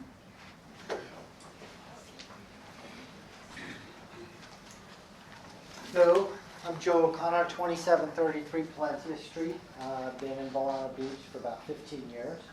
And Barbara was my realtor, and when I came in, the house was probably worse than any other house. And Barbara didn't even want to go back in to look at the house, but the roof is good. The roof is good. So we decided to renovate that house and build on a house, and we're glad we did. But I come in with mixed emotions about Magic Beach. I do think it adds so much to the character of Volano. But I do also understand the economics of trying to maintain a structure that's aged beyond its useful life. And who's going to invest in that to continue it, right? Maybe back then, it's been 3 owners as far as I'm aware of, that haven't been able to make a go of it. And so my biggest fear is if we close off the opportunity for a developer to come in, work with that developer to replace, if that's what it needs to be, with something that we can hopefully all agree on. So it's a win for the developer, but also a win for Volano Beach, rather than another structure that sits for years and years and years and continues to deteriorate and maybe become vacant, as we've all seen has occurred in other places in Volano. Two more. Ed Slavin, and then we will do. Thank you, Dr. King. Ed Slavin, box 3084, edslavin.com. What? Stand up and come Actually, to the I've got front. arthritis. I'd rather sit if you don't mind. You let the other lady sit. I'm booking the ADA. Please, don't be rude. Okay, Ed Slavin, box 3084, edslavin.com. Please review and reject the Cultural Resource Management Plan. Please recommend an emergency action involving a threat to cultural resource or landmark pursuant to section 31.01.06. Please involve the State Historic Preservation Officer, or SHPO, in evaluating this proposal. And let me point out, I've lived in this county since November the 5th of 1999, and I've never seen a worse presentation by an applicant. The testimony, it wasn't testimony, it was unsworn. It wasn't reasoned and documented. There was no economist for economic assertions. There was no structural engineer. There was no traffic study and no parking study. And this is an abortion. This structure deserves to be preserved. And that's why we're here. That's why we all moved here. And it is a stench in the nostrils of our county and our nation that we're even here with this developer who didn't even put on a sworn witness on anything. Now, I would ask you to invoke the powers that you have and the expertise that you have, and review and reject the Cultural Resource Management Plan. Schedule further hearings. make the developer, if they're going to testify, actually present evidence and witnesses instead of this hearsay. That's exactly right, Dr. Keys, you're exactly right. There are exceptions to the hearsay rule, and I didn't hear any of them invoked by the presentation we heard. But there's an emergency action that needs to be taken involving a threat to cultural resource or landmark. And my late friend Larry Tucker, who was a lobbyist, helped to get the Bert J. Harris Jr. Private Property Protection Act adopted, and he told me years ago that we could use the Bert Harris Act to protect neighbors. The reasonable expectations, reasonable investment-backed expectations of these neighbors need to be preserved and protected by the county and by the CRRB. And I agree about Dubai. I agree with all the witnesses who've lived with this. They've invested in their homes, they've invested in their properties, and this proposal is just wrong. It's the wrong thing at the wrong time in the wrong place, and it's got significant cultural history, and the presenter for the applicant mocked and trivialized our concerns, and nobody should ever treat us that way again. This is our 30 county. seconds. Thank you. I still have time left? 30 seconds. Thank you, ma'am. Well, in the remaining 30 seconds, let me offer to testify under oath, which the developer didn't do, and I swear, or affirm, I swear that the testimony I've just given is accurate and truthful, and I agree with the witnesses who live here in Volano, and they know what was here, and they know that this is demolition by neglect is what we're talking about here, folks. And it should not be allowed, and it should not be encouraged, and I thank you, Dr. Keys, and the witnesses. Do we have any time left? Time. Thank you. Vivian Browning, and you are our final. Ready?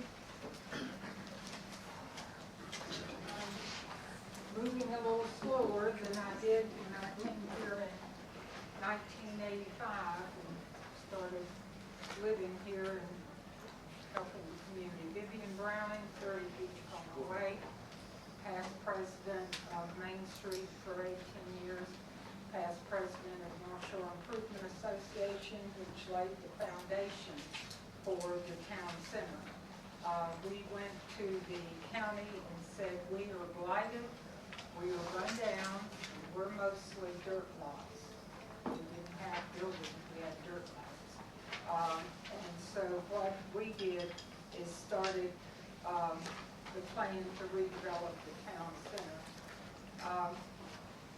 I would like to say that Main Street, which I've been all over the state and the nation to know what's going on, and I've heard Mary Mead speak coming to Florida, the founder of Main Street, it's about economic development. It's not just preservation. If we had preserved what we had when we became a town center, we would have dirt and blighted buildings. You have to build new, you have to restore. It's a combination of the whole thing. This is an example of when we started putting the infrastructure in. There's a bond out there for $13.8 million. The people who are here, it feels good to say save the building, but how? Who's going to pay for it? Who's going to maintain it? And private property rights should be honored here.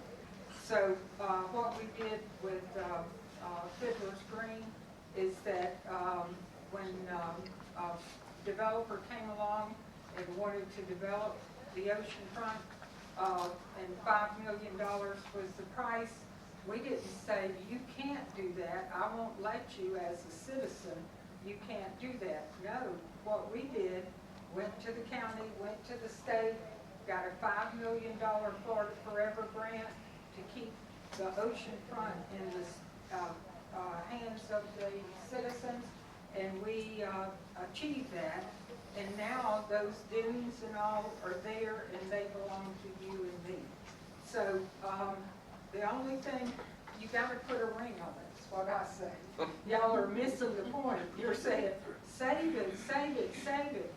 Who? So you've got to have that, and that's the only thing that will work. And we've preserved the plat, we've preserved the pier, we have done $150,000 thank you, Damon, and your family for getting that place in order. Todd. He still has all of his, he has his rights in the other buildings, but thank you. Who's gonna pay? Who's gonna pay? Thank you. Appreciate that. Thank you. Thank you. And Thank you. Thank you. I'd like to have some neutrality here with our community, especially. I'd like it to please have you go sit back down so we can take a break and give everybody a little chance to have 2 minutes. Unless advised otherwise, I'd like to go ahead and take, we do 10 minutes, 10-minute break, we'll come back, we will continue on through the process. Thank you.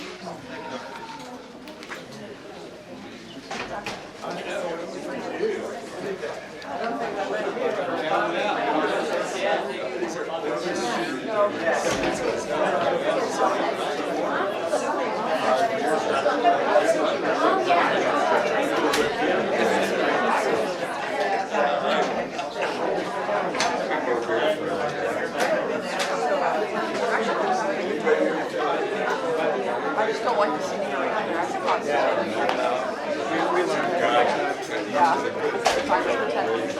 You want to pause this? Oh, yeah, thank you.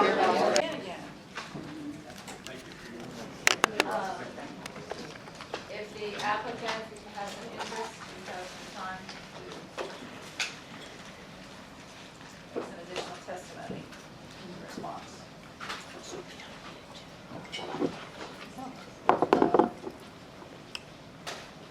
So, again, I think it's great. Thank you for the time and everybody's comments. I just want to kind of, I made some notes as I was going through. I heard a couple different things. And, Sally, to your presentation, nobody's applied for that, okay? So it's, here we are 25 years into the CRA since the formation of the Main Street District, and nobody's applied for it to become a historic district.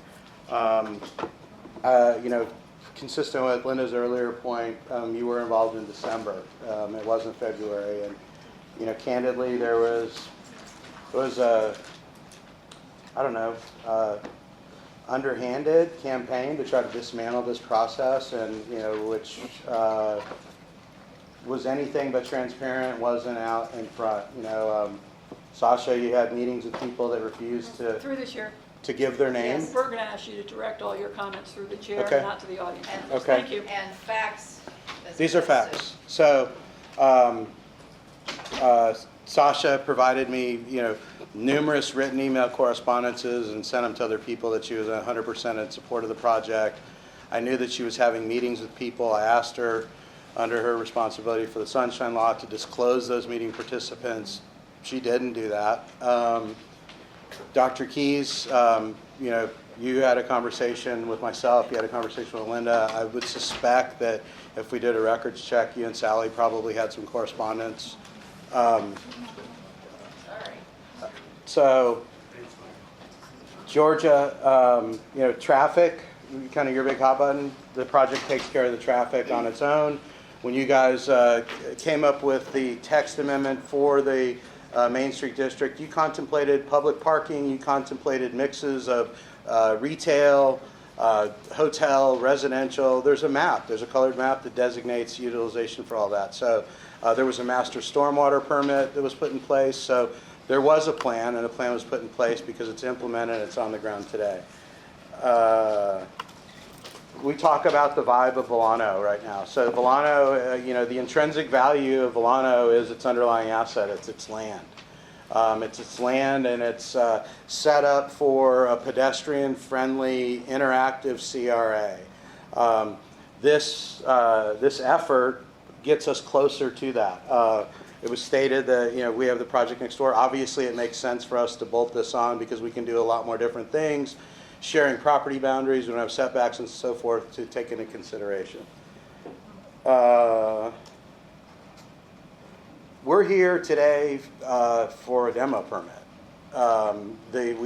We applied for it, as any property owner has a right to do. We received comments from the county of what was required to get that demolition permit approved, and that was the submission of a cultural resource management plan. That cultural resource management plan identified and called out the specifics or the hot buttons, whether that be the pink flamingos, the lines on the building, the Magic Beach sign, the repurposing of the murals. I am unaware of any other items beyond those that are sensitive to the community. I'd like to know what those items are, and if we've missed something on the cultural resource management plan, let's make sure that we get that criteria established right now, so as we work with the community going forward to redevelop this project, we can incorporate those required elements. This is not the last stop. This is, does our cultural resource management plan, is it sufficient, and does it provide for our criteria as we move forward in the redevelopment effort? We are supervised and touched by the county. We are supervised and touched by, boards of your constituents, from the DRB to the overlay. So the voices will be heard, and they're going to continue to be heard. My approach to this has been, transparent and collaboration. And we're not going to get to the end result that we desire and the community desires without that continued cooperation. To clarify my point about people not being on board, give us suggestions. That opportunity. You have representatives that you can voice your opinions to that convey that, work with me and can convey that message. So your voice will continue to be heard. The meeting on the 19th, spring break, 5:30 in the evening. There were a lot of factors that contributed to the to the traffic. But again, our project doesn't contribute to the traffic problem. We take care of all our parking on site. Our project is approved. We take great strides and efforts day in and day out to keep our site clean, to make sure that the landscaping is fresh, and we absolutely understand our responsibility to the community of Volano, and we demonstrate it day in and day out. That theme's not going to change. That commitment to excellence is going to continue. When we presented concept to you, that was for informational purposes only. This is the direction we're going. I said, we're at a C right now. We're going to get it to an A. Why we were able to basically secure the support of the Main Street Board is because of our relationship. There's tenure behind it. There's a track record. There's a history. There's a trust. And that doesn't come lightly, and we don't take it lightly. So taking that into consideration, it'll be a fundamental building stone of every decision that we make on a go-forward basis. Feelings are tough. So again, I would say to you, what are the elements that are so important that we haven't included in the cultural resource management plan already? I appeal to the architects from a constructability standpoint and a review. Let's reasonable minds prevail as it relates to the viability of redoing that building or changing the finished floor elevation or any of the variables or eliminating demising walls for the bathrooms to increase the space size. Those are major issues that will further compromise the structural integrity of that building and or the cost to be able to keep it together. Mike? Sure. So again, Mike Copenhaver, Fisher Copenhaver Architects. I appreciate the audience coming out here. Thank God we can live in a community where we get to have our say-so. But directing it to the board here, what is culturally significant in that building that we need to maintain, that's so critical that it needs to, like, you need to say no, like there's something there that just must stay. And I think Rick is saying there are bits and pieces. There was a document prepared which basically tried to outline everything about that, and there are certainly architectural nuances which I can grasp, maybe most of the crowd can, but what is the critical nature that something needs to be withdrawn from it. That must be retained there. I've heard comments from the audience here and their opinions on traffic and on parking and on can the hotel survive. That's really not what we're here. That's a greater issue that there are other boards that tackle that, and the DRC, and the Land Development Code. So all of that is going to take care of itself. I mean, you have to trust the process because this is what everything does in St. Johns County.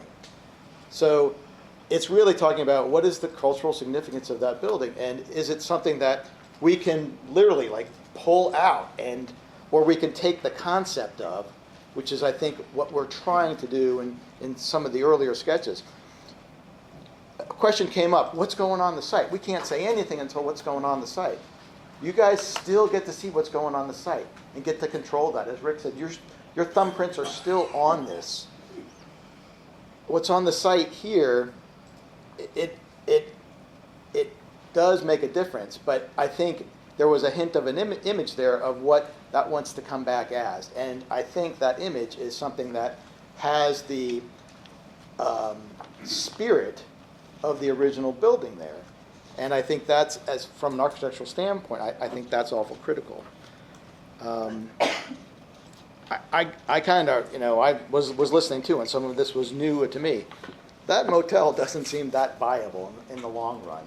And it's not to be shown as a threat. It's, if a user of that building has this roof, this ceiling collapse, I mean, they're old nails. They rust. We're on the ocean. It cannot be saved, I guess is what I'm trying to say there. From a code perspective, and again, the architects on the board know this, but if you improve the value of that building by 50%, you got to bring the whole thing up to code.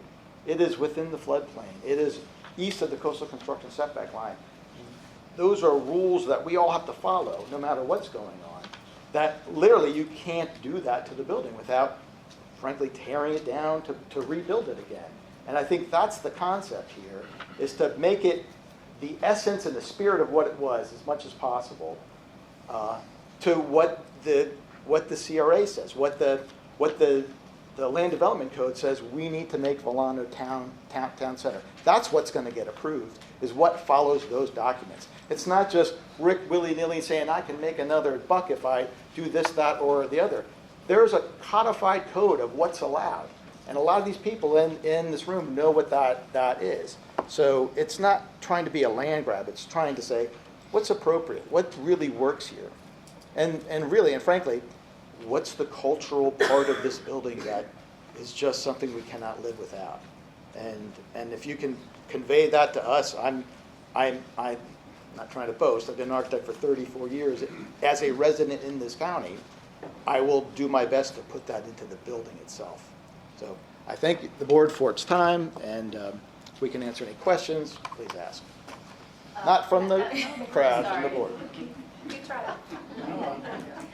A for effort. All right. I think we are ready to begin a series of questions and comments from this board. Mr. Olson would like to start. I have plenty of them. I have a quick question. It's not my full set of questions or comments, which I'll make along the way. But somewhere along the way, earlier in the testimony, sort of towards the beginning, I heard a mention that this property may be needed to provide required parking for the Colonia development. Is that true or not? No, sir. The Colonia project next door is fully approved and obviously under construction. Okay, so your answer is no. That's okay. That's all I need to know. Then I have a quick procedural question for, I guess, the county, is that we're to make a recommendation, and our recommendation goes to the Board of County Commissioners, correct? Mike, do you want to take that? Can you repeat the question? I apologize. I was distracted. Whatever recommendation this board makes goes to the Board of County Commissioners.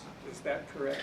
I believe that's the case unless there's an agreement at this meeting from the applicant and from the board itself. Okay, so, I mean, the Board of County Commissioners acts as the Community Redevelopment Act. Oh, that's board. true, yes. So it would have to go to that, right? I believe so, yes. And have a public hearing also.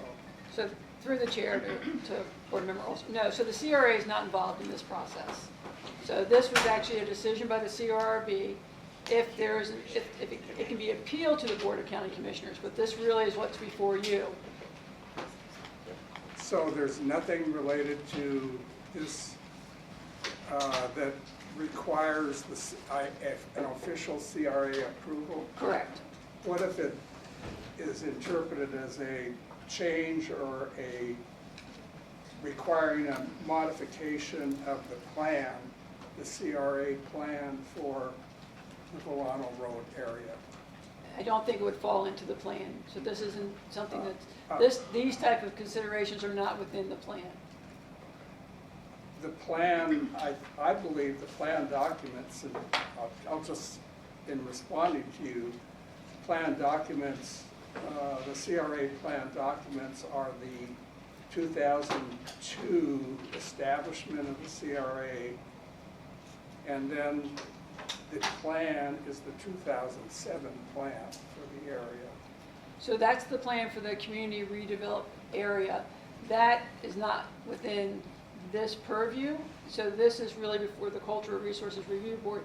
Just like the DRB and the overlay districts, those things aren't relevant to the plan. That's a separate independent agency of the county. I'm sorry, the CRA is an independent agency of the county. It's an independent special district. It's funded by TIF funds. Yes, but its mission is to oversee and be the ultimate decision maker about the redevelopment of the community redevelopment area, correct? Correct. But as far as the construction, permitting, authorizations, those don't go to the agency. They manage the funding in the trust fund. And so monies that are relevant, that are used, the TIF dollars are approved by the agency. So only financial? Correct. So if there's a departure from the approved redevelopment plan for the area, what happens? How does that get dealt with? So the only departure would be the use of the funds. And so the funding, the plan is what the funds can be used for, the TIF dollars can be used for. So what is the implementing entity for the actual redevelopment plan? So the plan, those dollars, so anything within the plan that uses those dollars, and that's what it's for, it's there for. So anything else related to the plan? Would go through the physical? normal, you would go through the normal redevelopment process, comp plan amendments, DRB, overlay, those type of things. Okay. But projects that are using the TIF funds would go to the agency. Okay, well, the TIF funds went for the roads and water and sewer. Okay. Okay, thank you. Madam Chair, that's all I have right now. Is there more Do I time? have to talk again? I guess, anybody else before I launch? A couple. Ms. Knight? For Mr. Patel, do you have a second? I just have a couple questions about the actual building. So is there a history of flooding on that property? We've gotten some water retention in the back of the building previously, but we've only wanted it for 3 years. Okay. So, And then one of the people testified that during hurricane that the roof blew off. Did you use? the roof didn't blow off. We had drywall come down off the ceiling in that flex space that we have next to the mall. And were you able to repair that Yeah. with insurance funds? Yeah, well, yeah, we had a problem. Okay, so it was out of chocolate. Got it. Those are my questions. Thank you. I just have a comment. Can you put, I'm having a hard time understanding of what the plan for this property is and what the building that you're planning on building is next door, correct? Oh, What it looks like? Yeah. which, The That's, building where the Pizza Hut was, or the building that's under construction to the north? Both. Or do you, is. Yes, are you ma'am. Developing both? Yes, ma'am. Okay. Do you have photographs of that? I do not, no. Do you have a? You can tell me whether these are still accurate. This is what you sent me back in October. That's just a flat overflow, no. So what's That's what's not under what's being construction built? right now is the, all of the roadway for phase one, which includes entrance and exit on Coastal Highway and another on Volano Road. About 3 weeks ago, we started construction on the first oceanfront building. And that's not what these look like? That's not what that is, no ma'am. That consists of 3 townhomes. So it's a 3-unit townhome building is building 1. It went through the design review board. St. Johns County issued a permit for it. It's, you know, high-end Florida vernacular. The units are about 3,000 square feet under air. Finished. Okay, but you don't have any pictures or renderings? No, ma'am. with you? Okay. Okay. And if the demolition were to occur, what is going to happen to this piece of property? We're going to continue the design programming of it, which currently we contemplate 2 buildings, each with 10 residential units and a component of commercial mixed use that engages the right-of-way and tries to activate the vibrancy of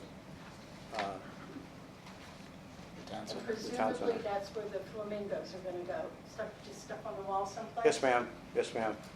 There was only a couple elements that, you know, we could identify with to repurpose, and the flamingos was one of them. The stripes was another. The triangles at the top of the building was another. And then making available either through murals or, you know, conveyance to responsible party, the murals and the sign. But the rough architectural style of the current building there is a bit of an Art Deco. So that would be enhanced with the new, whatever the new construction is. The Art Deco is the desired appearance of that for the town center as well as for this building. Okay, but it doesn't tie in with the other buildings? Yes, ma'am. I mean, so it's transitional architecture. It's a mixed-use project, and there's various products. The product that Dr. Keys presented was a flat over flat concept. We have oceanfront townhomes, ocean view townhomes, a flat over flat, office building, a mixed use on the corner, and then the integration of the Magic Beach. So I understand the responsibility to manage those elevations, those architectural vernaculars for the benefit of the project and the benefit of the community. If it's not done properly and not thought out deliberately, we're going to make a mistake. But the overlay gets to review those and improve those. Thank you. Okay. All right, again, lots of things to know. And several things to state, but, and part of this is gonna go to qualifications. Mr. Copenhaver, do you remember when we met? I do. It was that project you're doing in downtown St. Augustine on a, by the way, concrete building. You came to the back of the room after I testified and told me you didn't know anything about historic preservation and could we have a meeting? Yep. So we did. And so I just wanted to put that in the record. And I value your opinion. And That's why we had the meeting. I hope you're learning. Okay. We're going to talk about National Register listing because part of that has come up. That there has never been a determination of eligibility, which is an accurate statement. That does not mean there cannot be a determination of eligibility. Statements and reports have come in to say that Magic Beach is not individually eligible for the National Register. Now, again, that has not been officially determined through the SHPO's office, State Historic Preservation Office, or the National Park Service. But let's just go with that, and let's use us as an example. None of the 7 of us here are more significant than any of the others of us, but collectively, we constitute the Cultural Resources Review Board. That is the federal standard, and I did have a meeting with Mike Robertson last week, told him I would quote chapter and verse, which I will turn in at the end of the meeting. I am such a dinosaur, I still have the paper copies that you can't get anymore. And yes, I've worn them out and bought them again. But a contributing building has exactly the same rights, responsibilities, and benefits as does an individually listed building. And on the SHPO's website in Florida, it actually states that they discourage what are considered redundant nominations. No one should nominate Susan separately when we collectively have the same benefits. That throws in the opportunity to look at, for the current owner and any future owner, the ad valorem tax exemptions, which are the financial incentives available to anyone. There's nothing special or clever about them. That is what Barancado's snappers came through to do. That can be in addition to any other financial benefits that come through CRA. Has any of that been explored? So it was presented to us, and we don't need $250,000 worth of tax credits. It's, de minimis contribution to the existing asset or to the go-forward plan. Has there been any consideration in preserving the Magic Beach Hotel and taking advantage? It's been our of this determination that it's not preservable for our needs. So I guess the answer is no. All right. Just also note that there are such districts as discontiguous districts. I wanted that laid out too, because there were some comments made about there being visual separation. Magic Beach is actually an entire 2/10 of a mile from the other Art Moderne and Art Deco buildings there. Discontiguous districts, and I actually blind copied everybody today so that you can see there are discontiguous districts that are on the National Register. There are churches, a collection of churches throughout all of Florida was listed. They are not remotely close to each other, but that is a possibility again to discuss saving the building and taking advantage of tax opportunities. And May I ask a question? yes. All that's fine and good, but at what point does that process start? And doesn't the property owner have to consent or agree? Under federal law, if a historic district is proposed as opposed to an individual nomination, as with any federal nomination for a National Register listing, it is referred to as owner objection. And an individual owner can object. If it is a historic district, the majority of the owner's decisions are what govern the district. So in this instance, where it's not a historic district, and whoever commissioned the report in 2022, which calls out that it's not eligible. And I just said it's never been officially determined eligible. They made a statement without having gone through the process. Who commissioned the report? The county. The fact that the county hasn't moved forward doesn't mean the county couldn't move forward. So would that be a taking? No, and actually, if you really want to get deep into it, I'm so old, and by the way, when you start talking 74, be really careful. Okay? I'm not there yet, but I have every intention of going way beyond that one. The 1978 Supreme Court case that kept Grand Central Station from being destroyed, and I'm not kidding, was upheld all the way through to an extremely conservative Supreme Court. And that determined that designating a building as a landmark or listing in the National Register was not considered a taking. Also noted that an owner is entitled to reasonable economic benefit, not highest and best use. Can you tell I've been doing this for 47 years? Yes, ma'am. My bicentennial moment was to go to graduate school for preservation. Okay. Let's see what else. We've discussed historic districts, preservation and conservation of pieces and parts. Should we get to what, again, in the business we refer to as the eulogy part? That's where we're salvaging organs and the body's dead. That is where you need some preservation and conservation-minded people to help determine because again, reading the report, clearly that has not been done. I'm sorry, I did smile when we said sticking flamingos on, because I was thinking, put some plastic ones in Europe. Another thing I'd like to note, this is a building in active use. If indeed it is not being maintained, that's at best something that should generate a pride complaint. At worst, it's demolition by neglect. So I would encourage the owner to, Can I comment? yes, We comply with all rules, regulations, health department codes.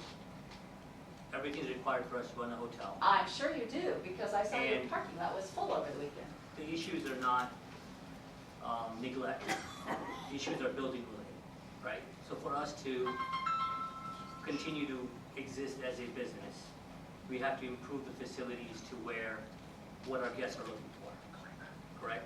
And that's running a business. You have to do what a guest wants. As you know, you probably stay in nice resorts and everything else. And at the end of the day, we have to provide what the guest is looking for us to stay viable and to pay our bills, right? When a building gets to a point where we can't make those changes without tripping up a 50% cost situation, what do we do at that point? And ironically, if you continue to maintain the building, which you have said you are, and you keep it in a high standard of maintenance, it won't get to the point where you have that 50%. It's a business viability situation. That's what it But comes you down are to. certainly welcome to try to sell that building. Nobody's forcing you to continue owning this. Exactly. Thank you. Let's see. In the Cultural Resource Management Plan report, under physical history, alterations, and conditions, the building is currently in good condition, having undergone a major remodeling. I would never use that term, but we'll work on staff on that one. Rehabilitation in 2023. Please clarify how the building is in good condition in consideration of the mitigation option to potentially preserve the building instead of demolishing it. And a response from Mr. Johnson was, the condition is not relevant. This has been removed from the narrative. I'd like to know from somebody why this response was considered sufficient and the question was not addressed substantially.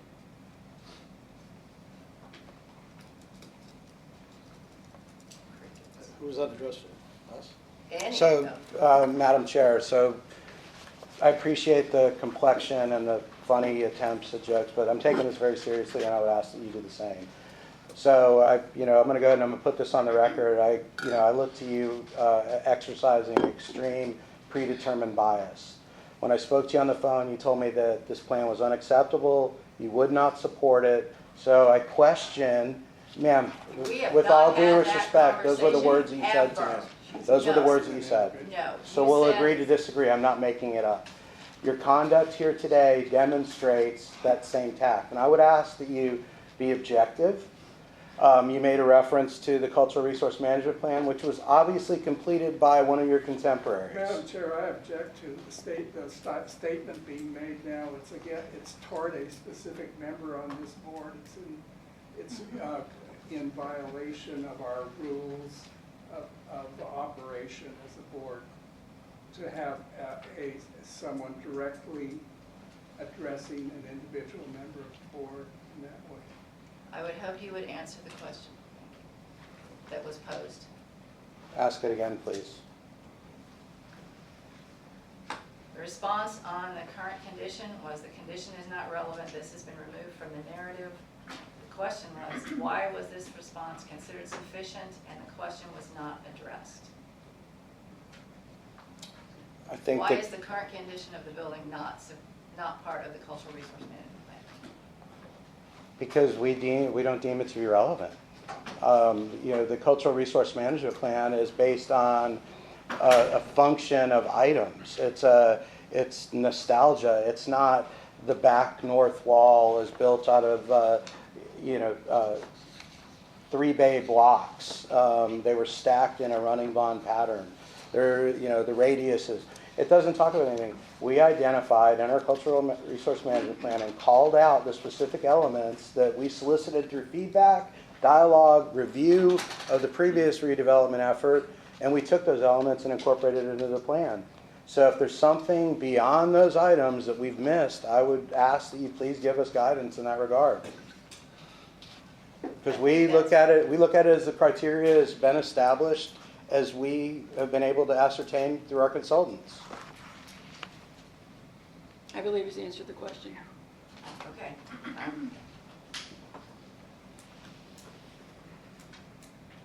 I guess what I don't understand is if we're asked to be approving a request for demolition, why the condition of the building would not be a relevant question. But if that's your answer, that's your answer. I think that is probably everything, and just for the record, I did spend about 45 hours reading through all of the documents and going back through other historic preservation legislation, which is where a lot of this other information came from. So, anybody else? Yes, I have a question for Yes. Mr. Johnston. Yes, ma'am. Does your proposed development plan for the property that where Magic Beach is on, would that construction be immune from the flooding that you have alleged would happen if? Well, yes, ma'am, because the state of Florida, in order to get a permit, you have to go through the state and they set the finished floor elevation. So very much like the project to the north, which we're building, the state dictated our finished floor, which requires certain means and methods of construction. The means and methods that are employed on our oceanfront building, the first building has 107 piles that go between 30 and 40 feet into the ground. It's got giant pile caps and it's got cast and form concrete columns that go up and establish the finished floor grade beam elevation. The same construction practices would be mandatory, and we would be the state would dictate what that finished floor would be. So in programming that, we contemplate on-ground parking and everything else above. Thank you.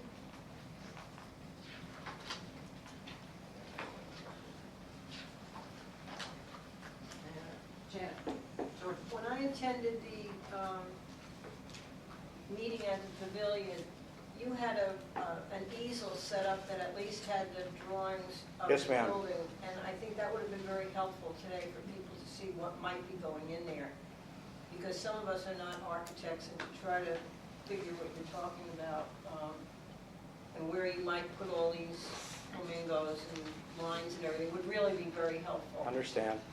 And so I think it would help the people at, one way or the other to make a decision on.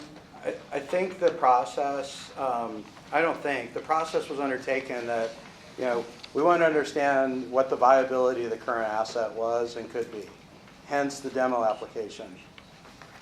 It was intentional. We discussed it with the county. We discussed it with the board.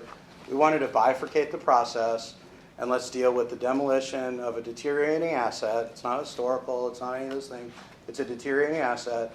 And then knowing that all those other checks and balances would be in place through the redevelopment effort. We talk about uses and so forth. The town center zoning and land use has a litany of uses that are available, allowable, and ready to be used at our discretion. We've committed a direction. In good faith, we've negotiated that with the Main Street District. But again, I didn't want this hearing or public sentiment to be tied to what tomorrow holds. This is about the demolition of the asset today. So my apologies for that, but that's my explanation. Well, it's just that once it's demolished, that's it, we can't go back on it, So it's. Well, I would disagree because, should you be amenable to supporting the demolition, you're going to craft an ordinance that dictates or outlines the criteria of the elements to be incorporated.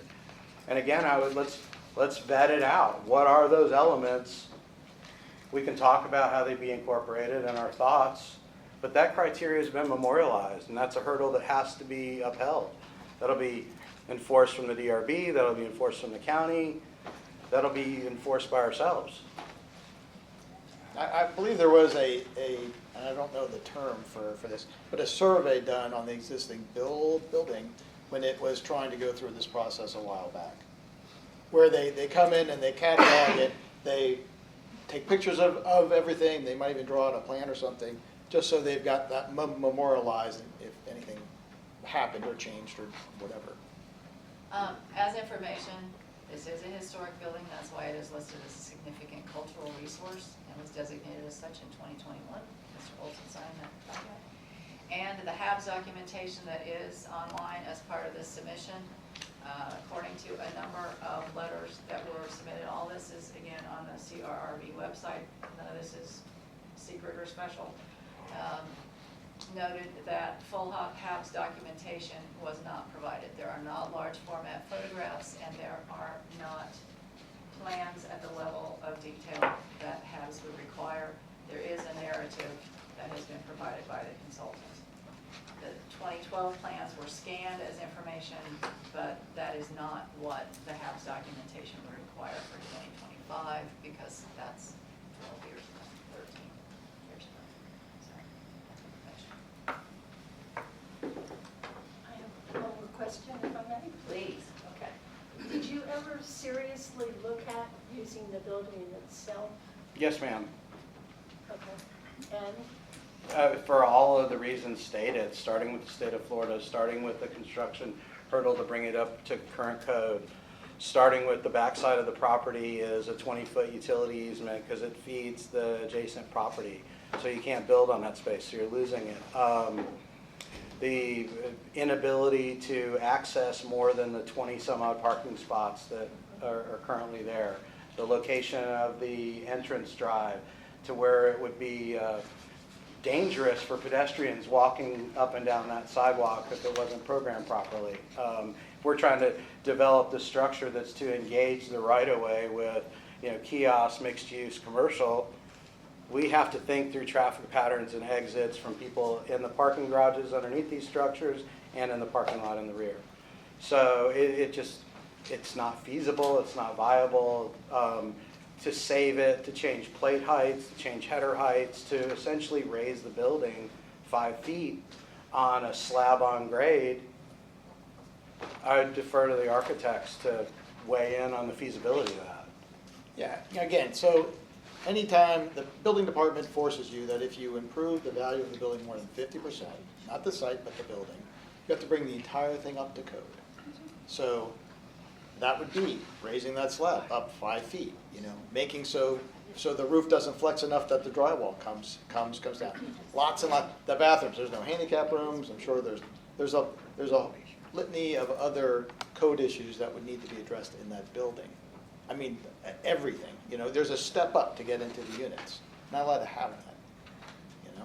So, just an example. So it just doesn't work. Believe me, if it worked, we wouldn't be here and we'd make it work.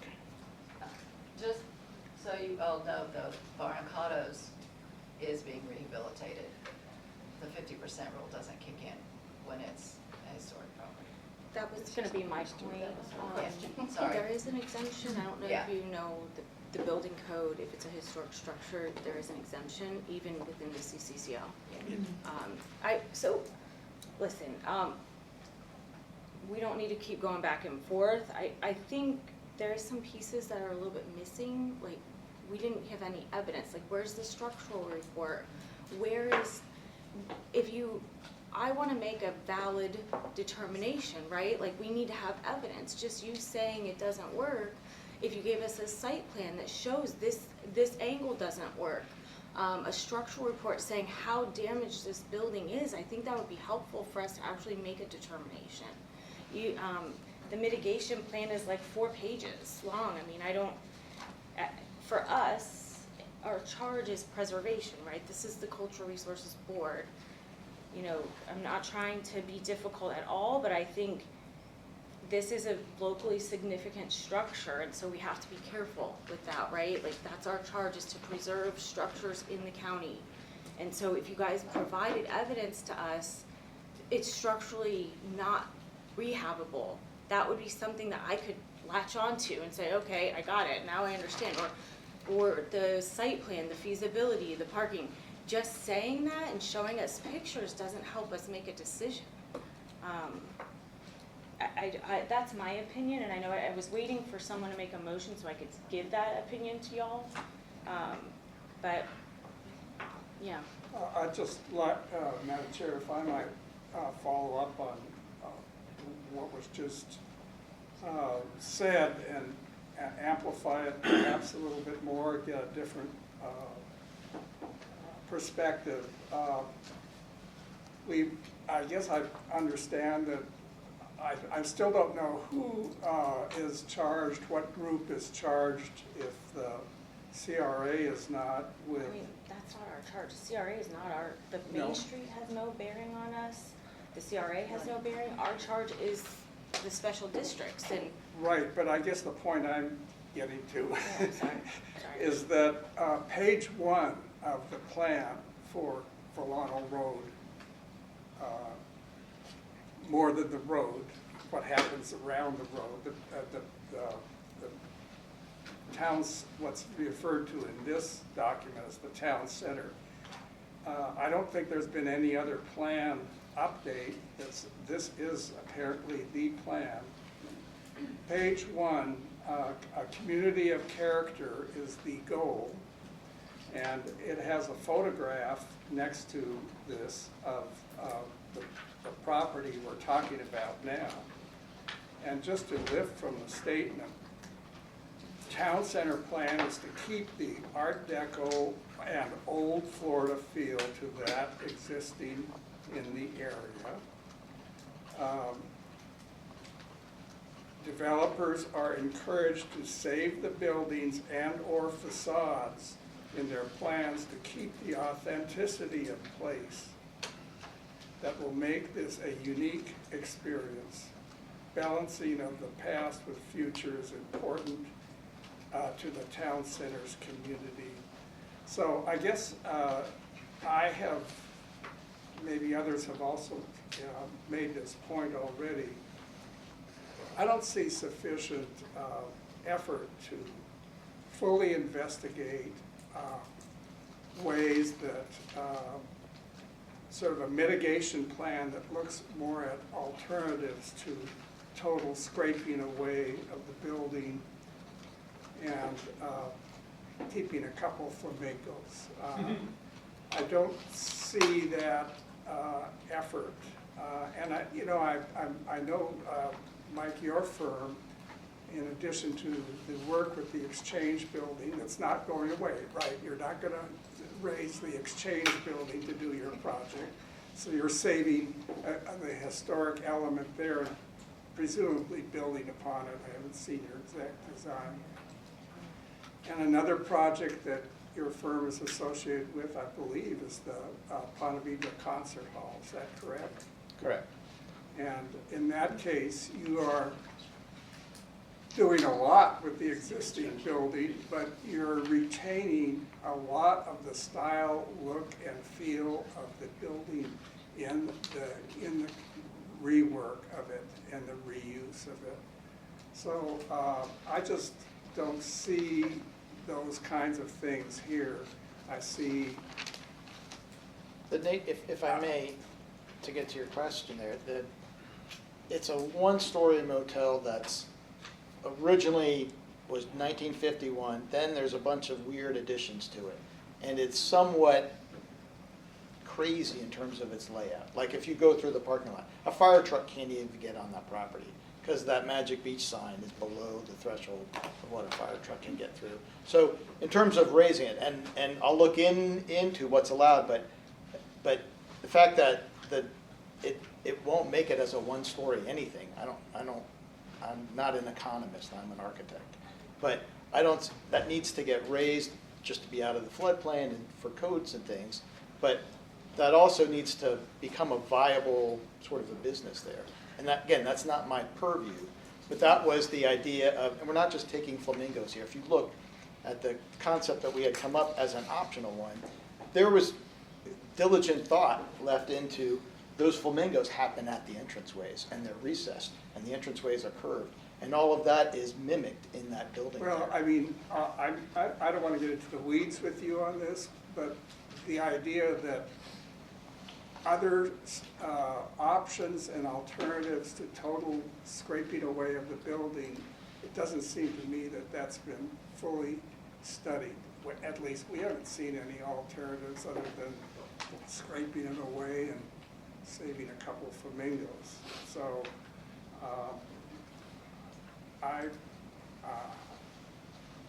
I think I'd like to see that because it seems to adhere to the 2007 plan for this area. That would not suggest, I mean, I guess you could say one of the elephants in this room that has not been mentioned yet is that this demo permit and scraping it away changes the value of this property plus $2 million. And it pluses up the property a lot in the range of that. And, you know, that's what we're not talking about, I guess, here. Well, is it? So you mentioned economics. Well, if you apply just total green visor, hard economics without any of these other considerations of plan, vision, community desires, community input, cultural significance, if you just scrape all that away, I guess that's, you know, that is the economic path. But I think we have other needs in our community, obviously, to bring forth, and it's part of the plan for this area, and the county investment. The county's put in, I think, around $13 million into public infrastructure in this area. And that was to achieve this vision. Yeah, we're all about that vision. We gain that, we understand that. It was my understanding that the board's purview was, is this a culturally significant building? And if so, can they demolish it or not if the developer wanted to? It's already designated as a significant cultural resource. It is, but it's not a historic building as I understand it. And again, you know the depth of my, and it's not that funny, but I don't believe it's an historic building. I've looked. Again, I'm not an expert in it, but. Yeah. Is it historic? It is considered a historic structure. It is Nationally or St. Johns County? By St. Johns County Land Development Code standards. Which has more teeth than national, like. It is over 50 years old, and therefore it is considered a historic And so structure. are all of us at the table except Blair.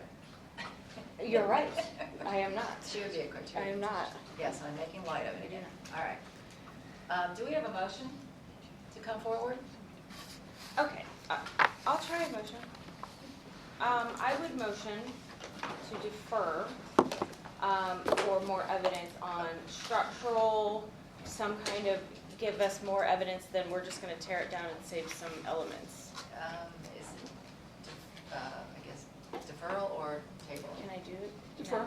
Can I Okay. defer? Yeah. Just making sure we're legal. If you guys want to, that would be my preference. I feel like we didn't have enough evidence to make a real decision. You have a motion on the table. I'll second it. Second by Jordan. I'm going to go ahead and do a roll call vote. If there's any, is there any debate on the motion? Does anyone want to discuss the deferral? I mean, Yeah, I'd like to be sure that we also address some of the other issues that were raised, such as a traffic study. Traffic study is not relevant to this decision. Would information about the rehabilitation, the 50% rule be relevant to a deferral? It seems like you've given them guidance on where you'd like to go with that, and so if there's any questions they may have, they can reach out to staff, I think, but I think it's understood that you're seeking additional information to make the decision. That would include rehabilitation? Okay. I'll do is there a discussion? Could we just have the motion stated clearly? Sure, the motion is to defer the decision before you today regarding the cultural resource mitigation plan, seeking additional information from the applicant.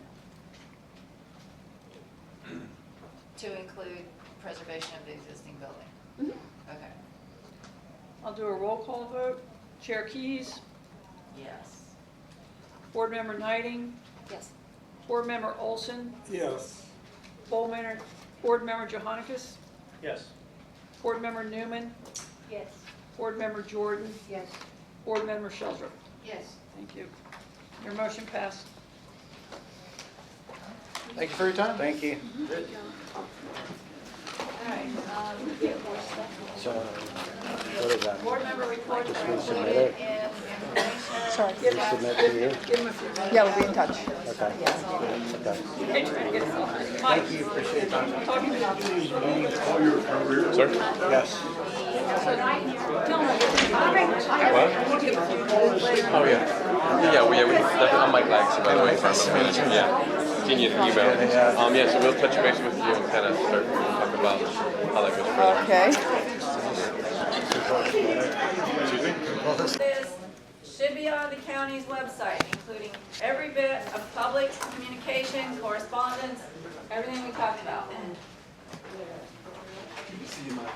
All right. Am I allowed to ask you a question? No, we're in the middle of a still in meeting. a meeting. So you can sit down till the Oh. meeting's over. Oh, I thought it was over. Nope, we're trying to get it over. Okay, what do we got next? We have board member reports. I sent mine. You have access to that. That seems to make it the most efficient. I'm happy to take questions or not. Any questions about it? Any other board member reports?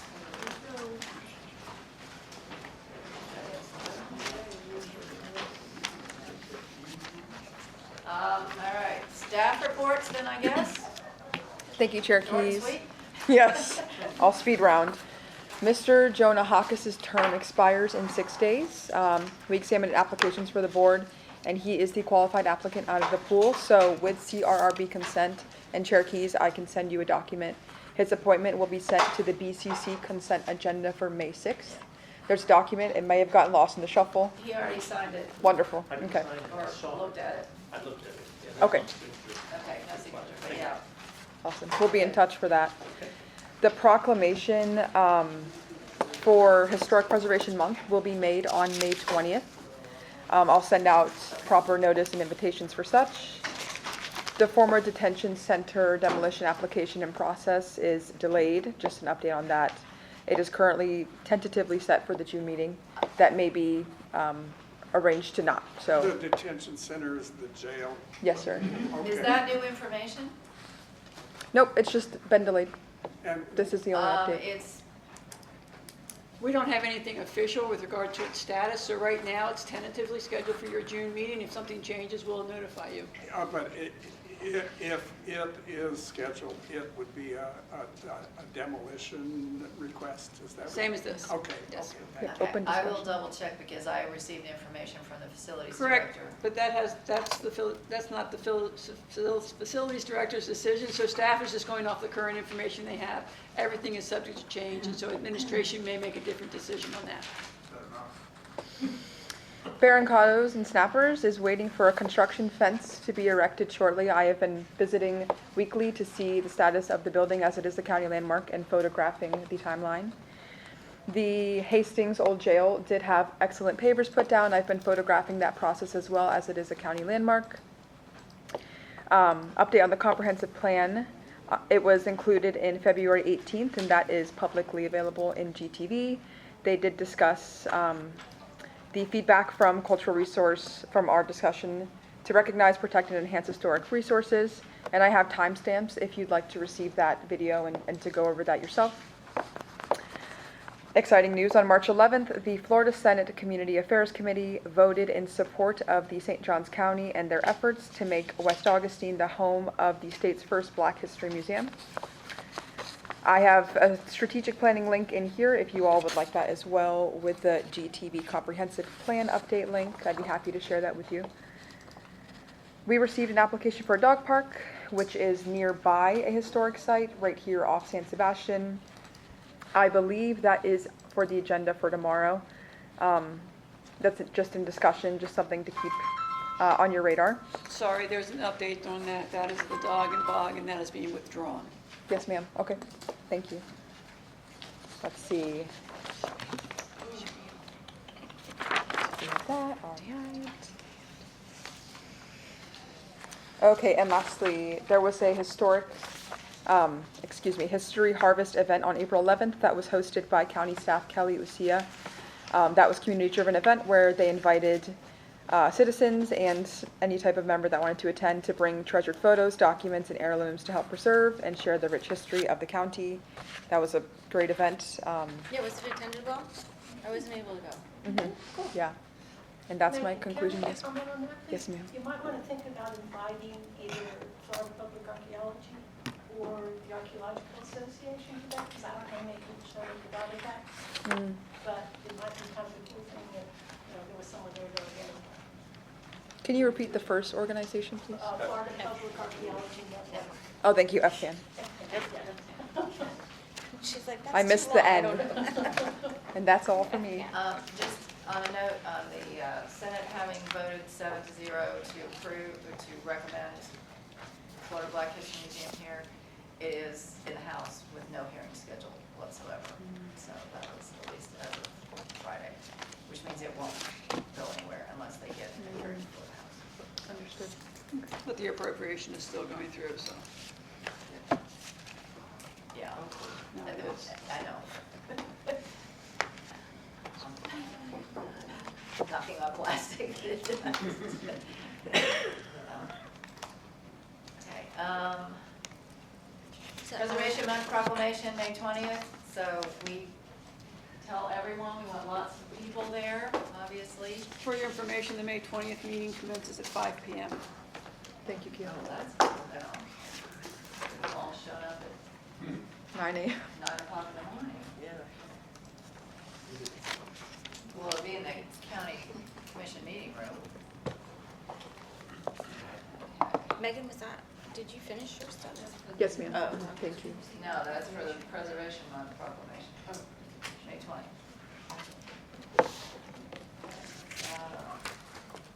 Any other business? Oh, one suggestion. Well, I'll tell you afterwards. that's fine. Yes. Okay, there being no further business, I would accept a motion to adjourn. I'll move. Second. All right. Now that you're adjourned, let me Wilson say. and Knighting. All in favor of adjourning? Aye. Aye. All opposed? No. Thank you all for being here. Now that you're